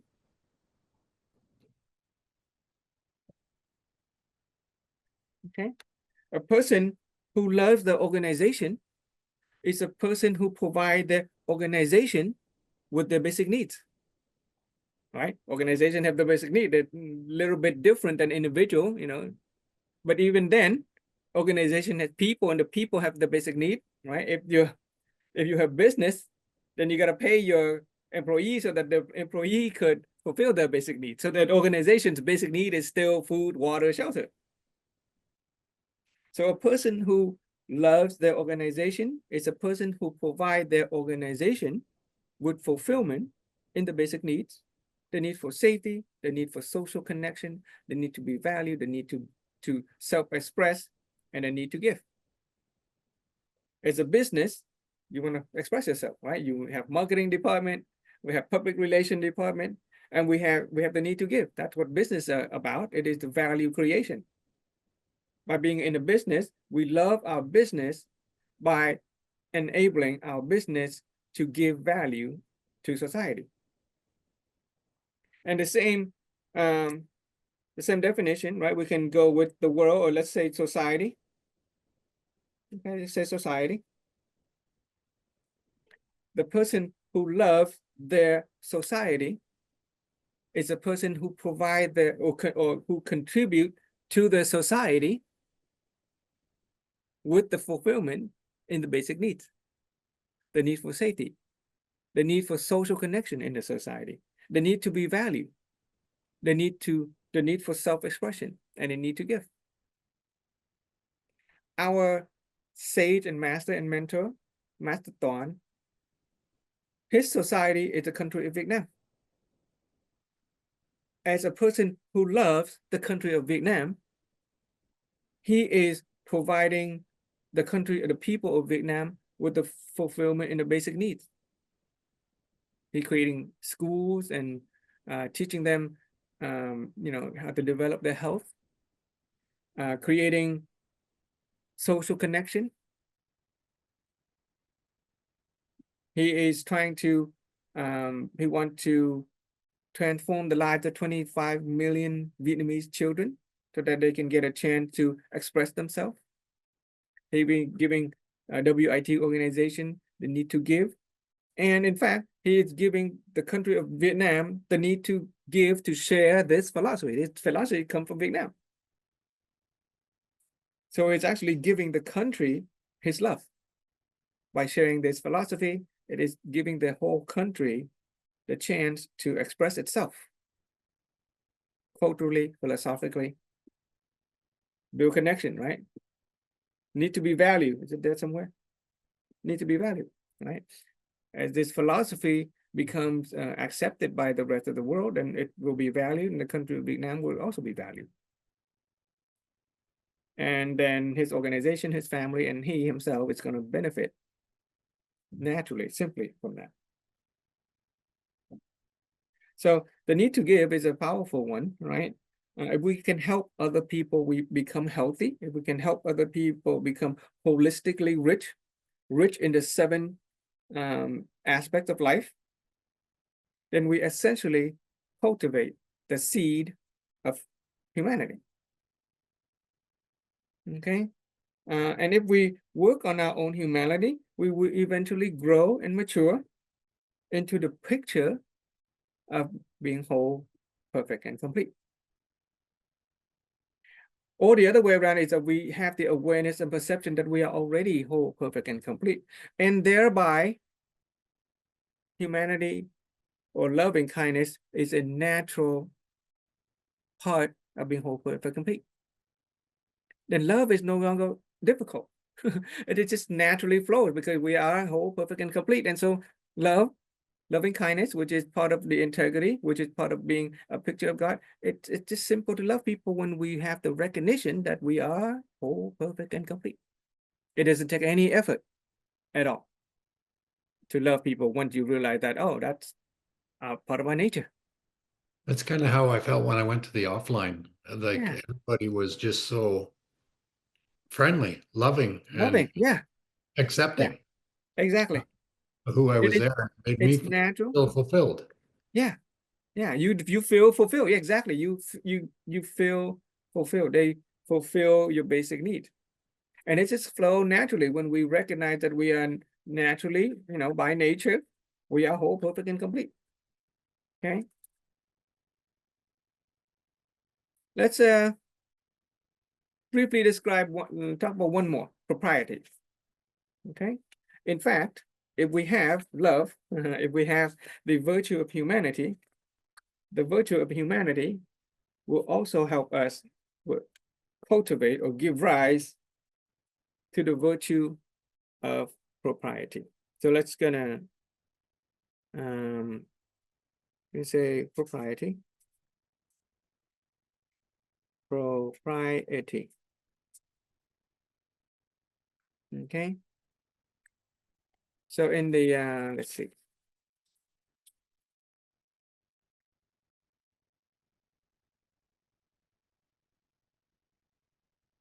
Let's go take some quick note. Propriety, I'm gonna write this right here. Propriety. The word propriety, from a dictionary standpoint, it means proper,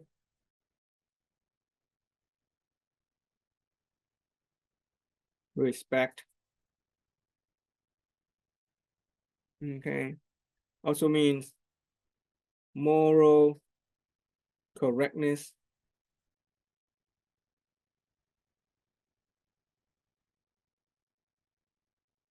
And from a human construct, it relates to our nature of rest. Or I'm going to add the word ease, okay? We want ease, we want rest. Here's a human construct. There are 5 virtues, and those 5 virtues actually relate to these 5 human nature. This one happened to be rest or comfort over here, okay? Humanity is resource. Propriety has to do with comfort and rest, or ease, a sense of ease. Okay, so let's go to the definition.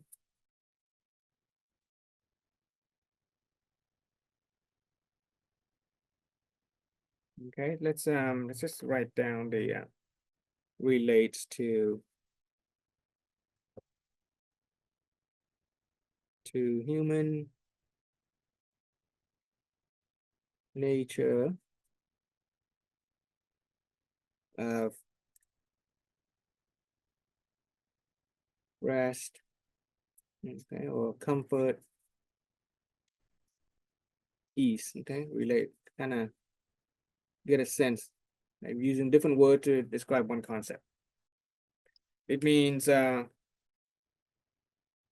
proper. Proper. It means appropriateness, same word, propriety, appropriateness.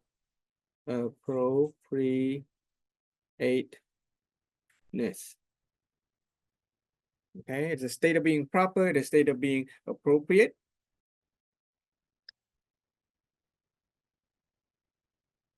It has to do with respect. Okay, with respect.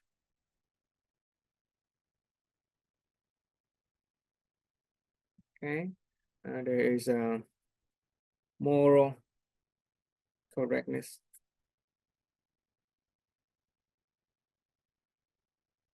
So that's a definition of propriety. So next we're gonna write a person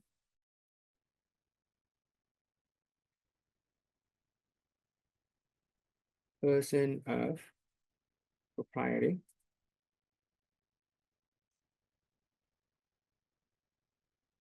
Okay.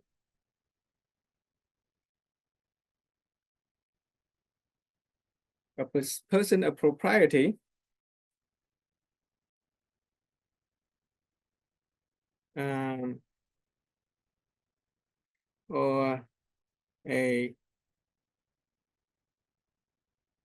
or a person who is proper with themselves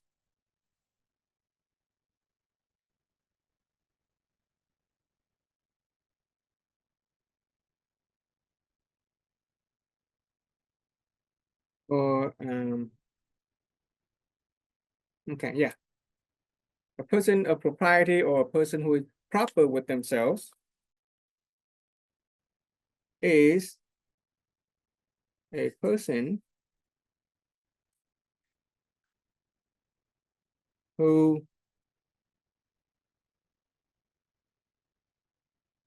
honor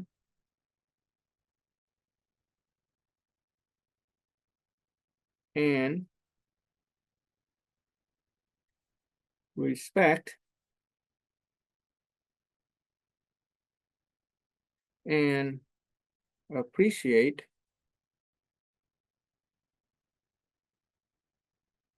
honor as respect as and appreciates their own being. That's what it means to be proper with yourself. Okay, it has to do with respect and appreciation and honoring their own being. Okay, is a person who gives themselves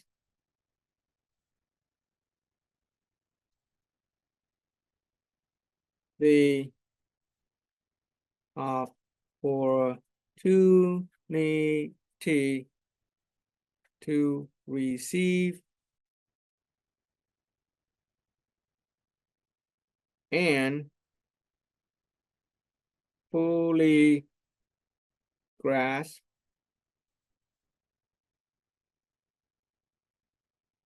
the moral principles of life and the law. So when it comes to propriety, it has to do with being proper. It has to do with being moral correctness. It has to do with obeying the law. Okay, so the person of propriety is a person who is proper with themselves. It is a person who honors and respects and appreciates their own being.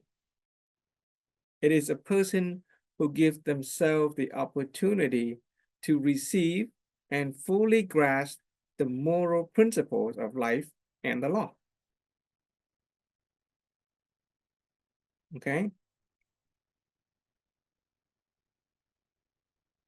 Why does self-respect, okay, a person who honors and respects themselves, why does self-respect relate to the human nature of rest, ease, and comfort? Well, think about it. If you have self-respect and if you fully grasp moral principles of life and you obey the law, then you can rest easy. Get it? If you respect yourself, you are going to learn the moral principles of life and the law. And if you obey the law, then you can rest easy. You don't have to be afraid. You can feel safe.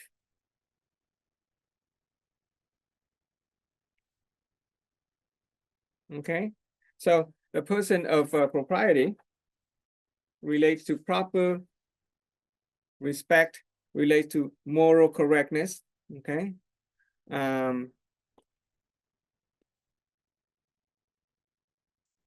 with themselves. That means they would honor, remember honor and appreciate. So we're going to use honor. Remember honor and gratitude, same thing. Okay, honor and gratitude. We did the whole interaction on honor and gratitude. They have to have morality and the law. Okay, morality and the law. It has to do with, right and wrong, right? Right and wrong, wisdom level 1. Okay, we have the awareness of right and wrong and wisdom level 1, meaning do the right thing, choose the good.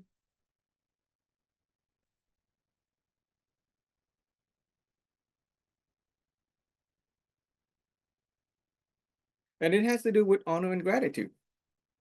Remember the interaction on honoring gratitude. The physical manifestation of honoring gratitude is recognizing the usefulness of things and importance of people. If we honor this pen, then we will use it appropriately, hence propriety. When we use this pen properly, appropriately, then we have just expressed our propriety with respect to the pen.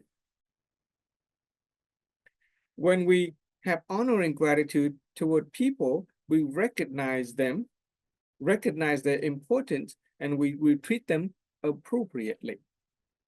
Hence the expression of our propriety with respect to people. Get it? Okay. So when we have self-respect, okay, respecting and honoring, when we have self-respect, we essentially shield ourselves with the knowledge of the law and knowledge of moral principles of life. And essentially we protect ourselves from fear, we protect ourselves from danger. And we can sleep at night. We can rest easy. From a physical health perspective, mental and physical health perspective, a person who obeys the law doesn't have to worry about being arrested, okay? Right? Then they can sleep at night. It's actually good for your health to have the virtue of propriety. It's actually good for your health. The opposite of that is a person who dodges the law, who behaves inappropriately. And the consequence of that is anxiety, stress, and they have heart problem. So if anybody here has a heart problem, you can go back and take a look at your integrity with respect to your propriety. If you have weight problem, you're overweight, you can take a look at your propriety, which means your proper, the way of your, you're eating. Maybe you're not eating properly. Right? That is the virtue of propriety when it comes to your health.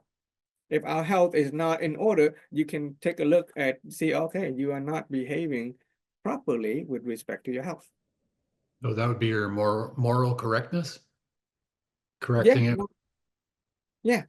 Okay, there's moral correctness in it, that too, right? Mhm. Obeying the law, doing the right thing is moral correctness. Okay, a person who is morally incorrect will find themselves in a lot of stress. Dodging the law, avoiding people, lying, right? All those negativity. It's in fact, lying, it takes a lot of work. Lying is stressful because you have to keep your story straight from one person to another. When the police catches a criminal, they will interrogate them, they'll interview them, and they'll interview them again, and they'll interview them again. And a different different police officer will interview them again. They will interview them a dozen times, and if their story don't match up, or they may interview other people related to the crime, and if their story don't match up, then the law can, yeah, you're not being straight with yourself. But if we behave appropriately, we obey the law, then there's no need to lie, and we can keep our story straight without having to worry. Right? So appropriateness and propriety is a virtue. And when a person is proper with themselves and proper with other people, they will recognize that, oh, that is a person of integrity. Not only that, there's a statement that elevate your how do you say, your value, right? We're talking about the quality of a person, superior quality, outstanding virtue and superior. Is the statement that says, when in Rome, do what Romans do. Okay, that's a saying in the English language. When in Rome, do what Romans do. Be appropriate in any given situation. If you express the virtue or the quality of propriety, you will know what to do that is appropriate to the situation and the circumstance. When in Rome, do what Romans do. When in Vietnam, do what Vietnamese do. When sharing the Zoom in English to the American audience, speak in the language of English to the context of the social, political, cultural, and religious, understanding of people in America. Appropriateness. And when you are appropriate, people can recognize that and see, oh, that is a person of integrity. It is one step closer to being whole, perfect, and complete. And it's simple. Gotta just be appropriate. Be appropriate. Okay. Yeah. And when we respect, right, it has to do with respect and honor. The golden rule, if we respect other people, guess what? They respect us back. If we honor people, they honor us back. When we appreciate other people, they appreciate back. That has to do with being appropriate. Okay. Here's a good one. Okay, for those of you who have children. When children are growing up, we teach them to say hello, we teach them to say goodbye, we teach them to say please. We teach them to be appropriate. We teach them to say thank you, right? All of those are behavior, and that's fine, but it might not stick. Do you notice that? Children don't always say hello, goodbye, and thank you appropriately.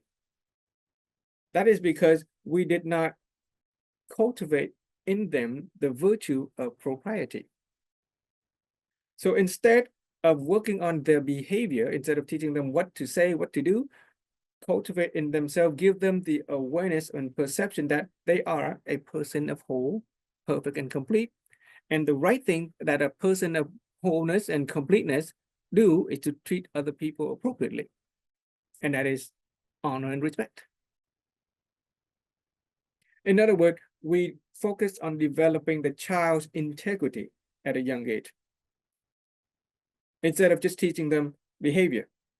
Because you know there are adults who grows up saying hello, saying goodbye, saying thank you, yet you get the sense that they are not a person of integrity.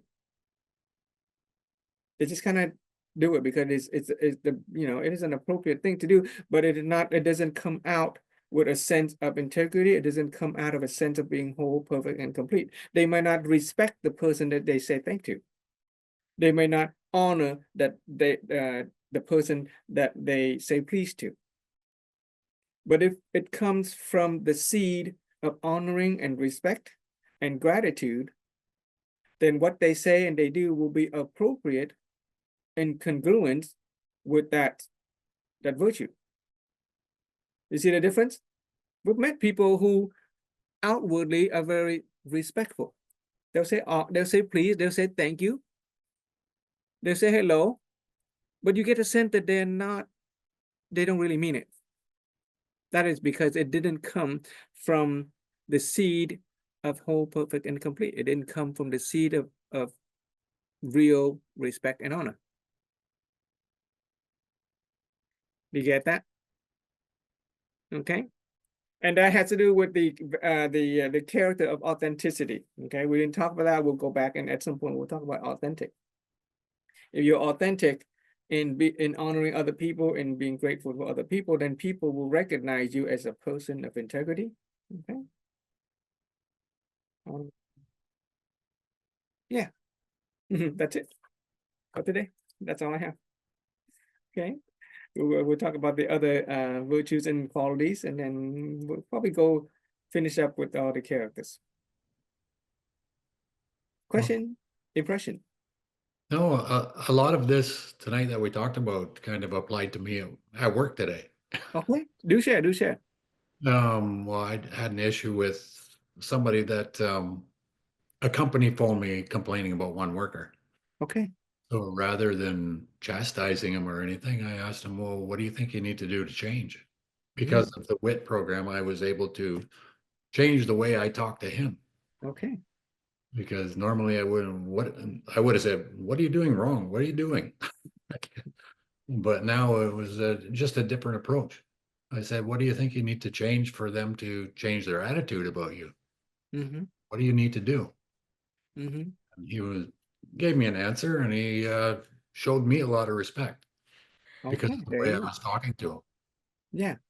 So yeah, it gave me a sense of accomplishment, and also that I gained respect from him too. There you go. There you go. So in other words, you behaved properly because you honor the person, you respected him, you appreciate him, right? And you give him a chance to grasp the moral principles of life and the law, if that, had to do with any law, at that time. It is appropriate that you give him a chance to reflect and to correct his, his propriety. So you express yourself as a person of integrity with respect to the virtue of propriety. Yes. Not only that, you give him your love, right? You Yes, give him a chance for self-expression. Yeah. You give him the need to be valued,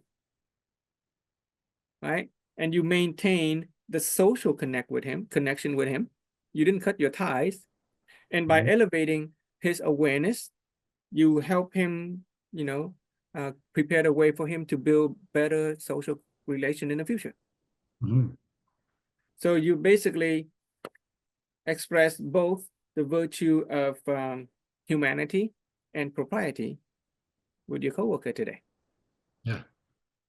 So it's funny, I was listening to all this tonight and it just reminded me of today.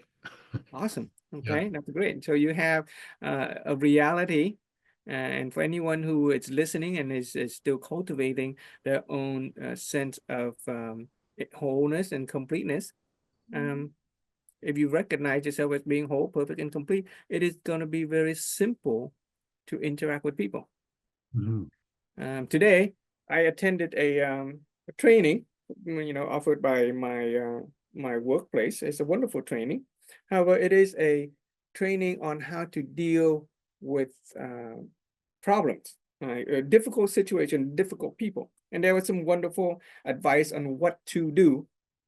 You should say this, you should not say that. You should do this, you should not do that. While those behavior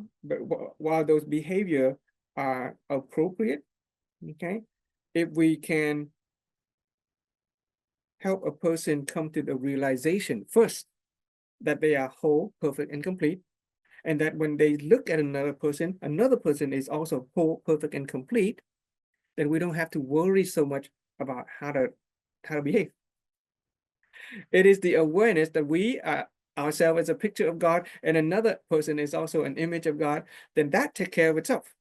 We don't have to take the trouble of teaching people what to do. Their own sense of self-respect is going to teach them what to do.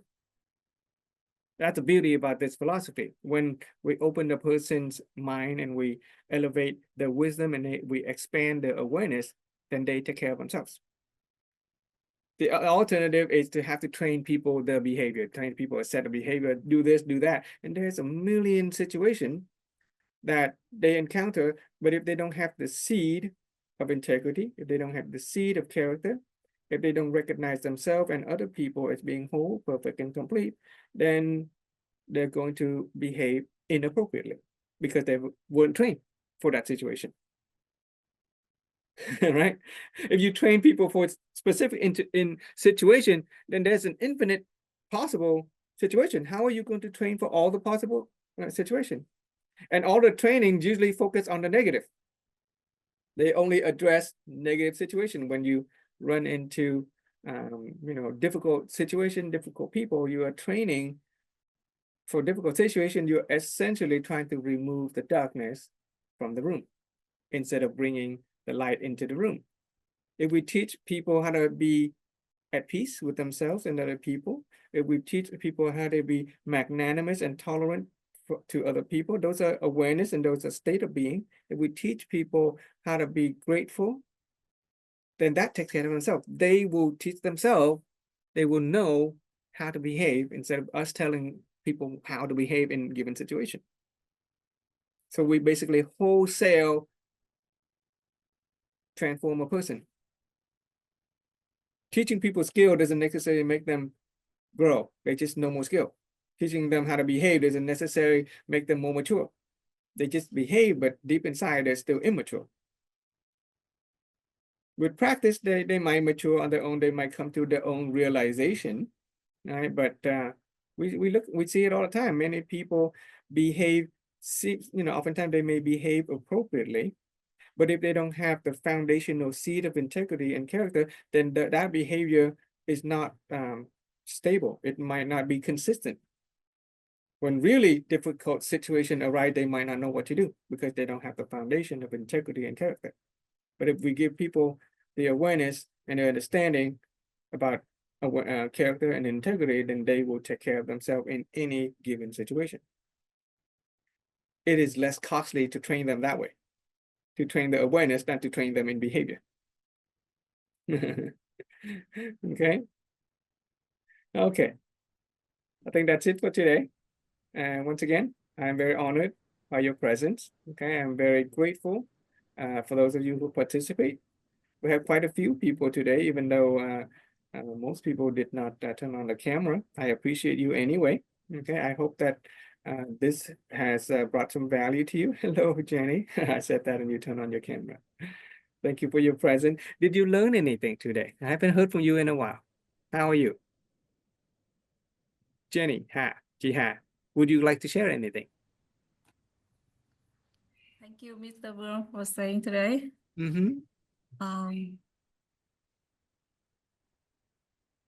Today, person who loves themselves.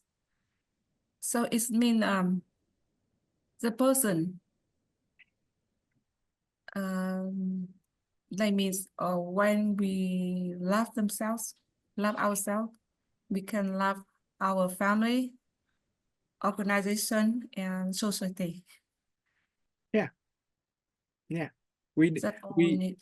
have to recognize that we are part of the greater whole, that we are part of the family, that we are part of the organization, and we are part of the society and the world. If we just focus on ourselves only, it's not appropriate to say, I want to work on myself first. Most of us come into this philosophy working on ourselves first, right? Self-improvement. I just want to work on myself first, and then when I reach a certain degree of comfort or maturity, Source of love is from inside ourselves. Exactly. Not from others. Right. We exactly. don't have to find from everything, everywhere. We just find in ourselves. Right. The source of love comes within. Okay, from within. That is why it is integrity. Okay, it comes from within, and we are the image of God. We are whole, perfect, and complete. And as we begin thinking only for ourselves, now we end with realization that it's not possible to go to work on yourself first and wait until you've grown and mature before we can actually make a difference in the world. That is a common misconception. The only way that we can mature is when we actually focus on helping other people in the world. If we just focus on ourselves, remember that desire, the focusing on ourselves is selfish. Selfish is a negative energy. And you keep on focusing on yourself, you're going to get more negative. And so the process of growth and maturity is going to be slow if all we do is focus on ourselves. If we really want to improve ourselves, if we want to really improve our lives, mentally, spiritually, materially, then we have to work on helping the world. It is only through helping other people can we mature as individuals. And about give, because love and happiness is like special things. It's not when we want to have more love or happiness, we just give first. The more we give, the more we get. Yeah, the golden rule. The golden rule. The more you give, the more you get. That what you do to other people, you do what to others what you want for yourself. But here, the invitation is to come to a realization that we are already whole, perfect, and complete. That we have happiness. That we are already at peace. It is not something that we have to go to work and find more peace. We have to go to work on building more happiness. We are already happy. We were created in the image of God. Yeah. And when you have that realization, that awareness level is a high level of awareness, then it's simpler. It becomes very simple to give it to other people. So look like we decide we like the sun. We bring happiness and love everywhere. Not have to fight down anywhere. Yeah, it is a realization. It is an awareness and perception. Okay. It's a very high energy, high vibration, and we could not have talked about it in the earlier session. You have to kind of go all the way. We have to slowly open your mind, slowly expand your awareness and raise your level of wisdom, so that by now it is more simple for us to come to that realization that, oh, okay, we are already there. You don't need to go anywhere. So we decided. Yeah. Room. A lot of people recruited to share the knowledge. There's the roads more narrow for the truth, and it's a lot broader with the negativity that's going on. Yeah. In fact, if the world realized, if every individual person in the world realized that who they are is already whole, perfect, and complete, then they don't have to strive so hard. They don't have to work so hard. They don't have to put so much effort into getting somewhere, because we're already there. Right? God created in his image, give us all that we ever need. We have wisdom, we have attitude, we have character, and now comes the realization that we have perfect integrity. And so with that, it's simpler to achieve a state of serenity. We can be at peace, knowing that we are already there. That essentially is the kingdom of God. Okay, it's not something that we have to work hard to build. It's already there. The Bible says that the kingdom of God is at hand. It's not saying that it's coming. No, it is at hand. We just have to step into it. And the interaction on the truth within ourselves, right, is the recognition that, oh, okay, I know, I see, I know, I hear. And that state of emptiness is also a state of perfection. We don't need anything else. We have everything. And because we have everything, that we can share it freely. You guys sense that energy as we're talking about this, right? You can get a sense that we are now full and we can give more freely. Our time, our energy. It is not a sacrifice to give your time anymore. It is not a sacrifice it's not a loss of anything to give your time, your effort, your energy, because we have all that we need. And with that, thank you so much for your time. Okay, thank you so much for your gift of appearance, your gift of speech, okay, your gift of kind looks and gaze, the way you see, okay. Thank you for the gift of giving me the opportunity to share, to give.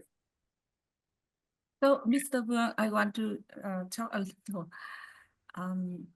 A few years, I feel suffer from my life. Like I always had a negative thoughts, and I feel so sad. Yeah. Until I listen the meditation. It's about if I grateful for everything, everyone across my life, so I will be happy. And now, when I learn more with you, it's about highest level. It's about I know, I see what I see what I know what I see. I listen. Sorry, I forgot. Yeah. The way here, in the middle. I know, I hear. I know, I see. Okay, just focus on the hearing and see. Yeah. Is the exactly inner being, right? Inner Exactly. being. Yeah. And about gratitude, still it's the way we come to the inner come to the way, the right way to feel how to say, like it's a calm state, Serenity, peace. Yeah, to recognize something like they are, it is Yeah. not from our emotional mindset. No like yes, that I want to ask about how we can go, we can achieve or reach our peaceful inner being.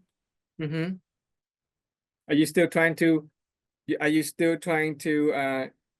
reach the state of peace in your inner being? Yes. Okay. In order to reach the state of peace in your inner being, come to the realization that you are already whole, perfect, and complete. I only recognize you are already whole, you're already perfect, you're already complete. I accept, and you don't need to go anywhere, you don't need to do anything, you don't need to work hard. Believe in myself. You are already whole, you're perfect, you're complete. Affirmation, right? It's an affirmation, but it is also a realization. Realization. It is an awakening. It is an enlightenment. It is an awareness. Yeah.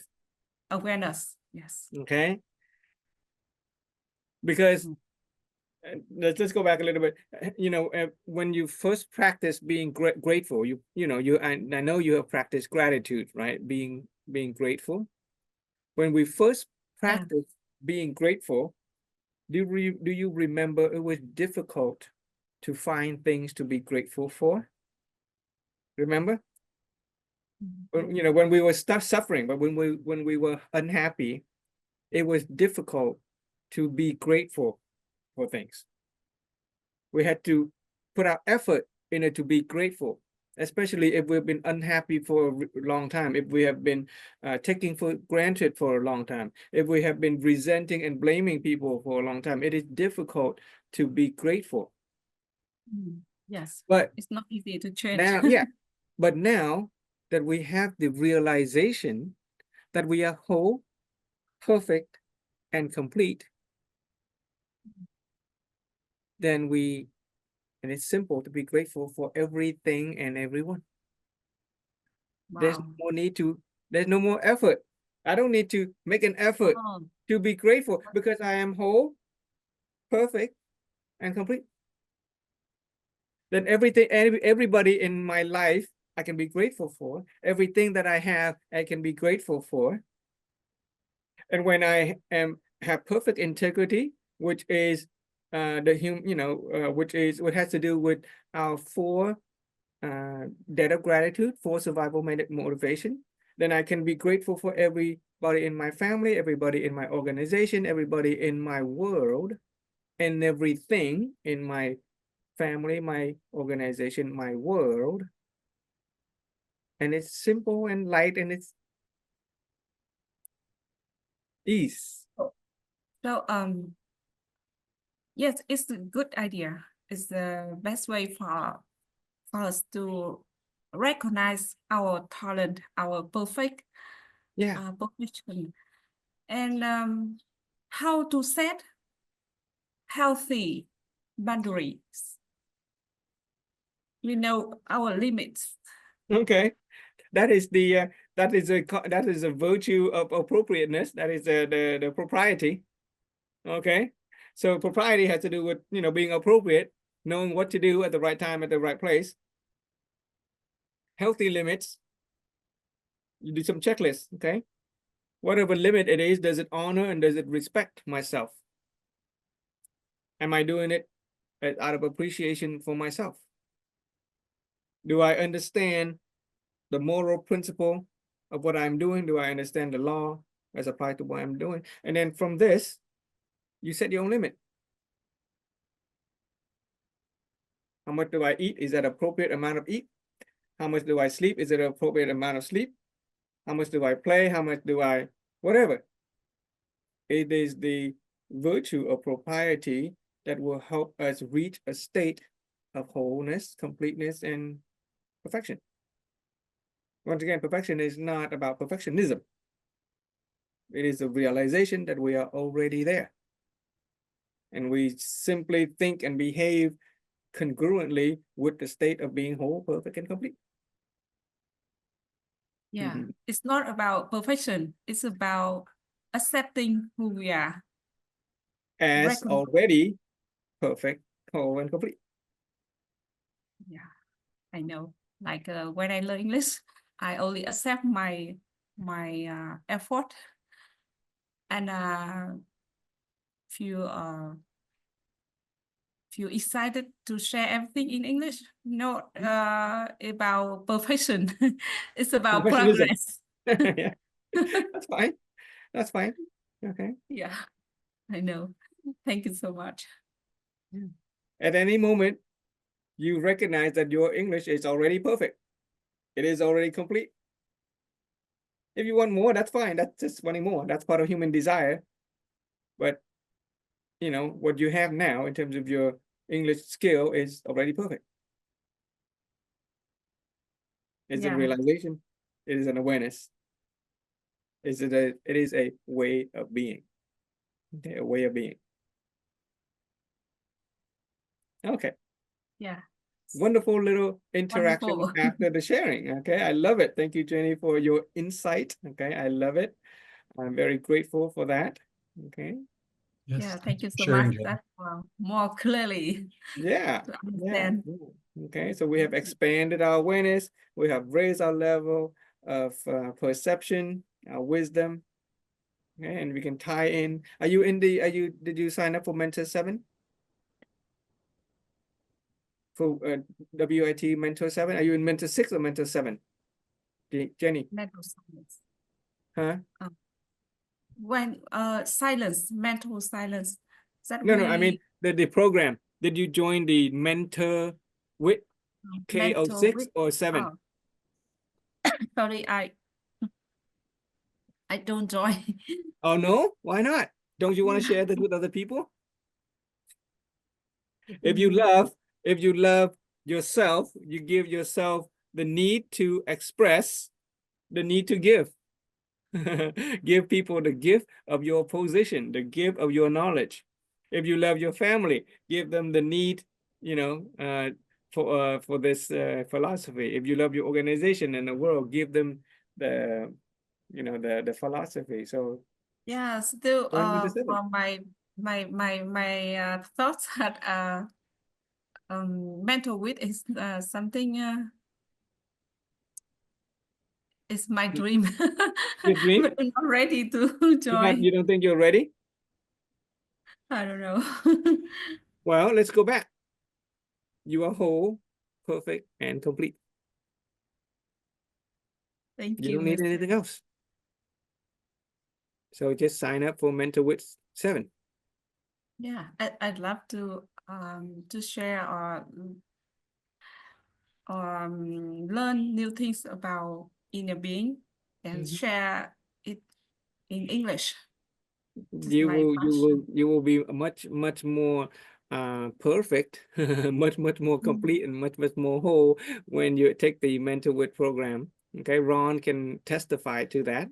Your ability to speak and your ability to share is going to be a lot more, you know, I don't know, effective.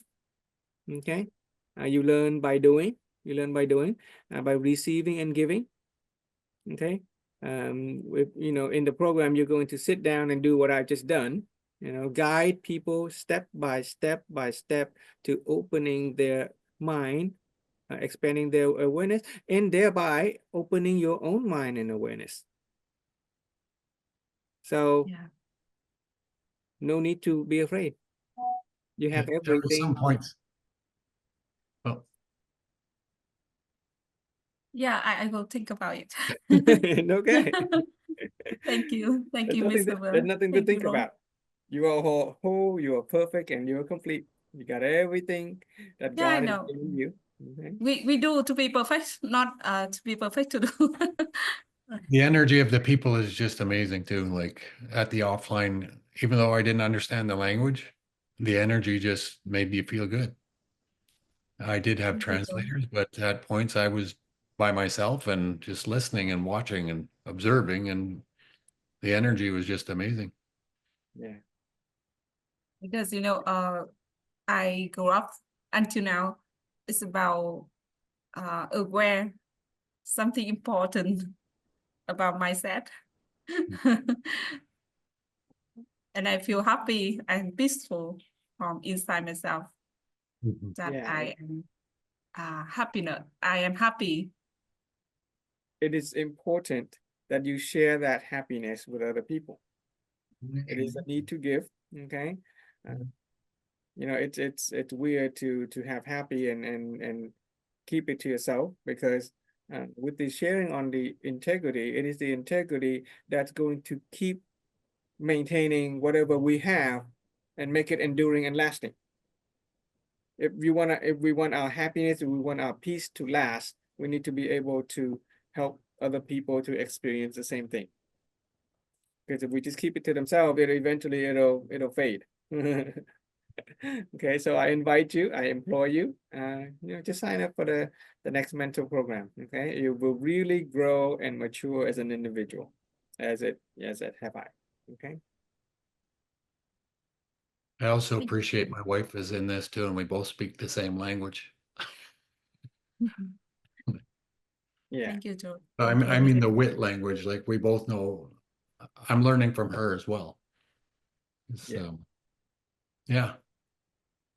And I appreciate your sharing tonight, Frank, and I have a lot of gratitude towards you for doing this. Okay, thank you for your time. Okay, let's see if we can, next week we'll talk about the virtue of trustworthiness. Let's see if we can be on time. If you can help me start on time. There were some people who were on time, but they did not turn on the cam, so we could not interact. It would be helpful if you could help me, Ron, Yes. so that we can interact. And it is our interaction that help other people learn. Yeah, so Yes. other people are just kind of one way, they just enter the Zoom and they just kind of listen in, but it's not, it's not appropriate to be able to share this material on a one-way street. So if Ron, if you could give us your time by being early, okay? Yeah, I'll definitely be on time next week. You can eat while you're on the Zoom, I don't mind. I You can eat while will. you're on the Zoom, it's fine, okay? Yeah. Yeah. Okay, all right, see ya. I will be on time. Thank you. Bye-bye. Take care. Bye-bye. Bye, Jenny. Take care. Bye, John. Bye, Mr. Frank.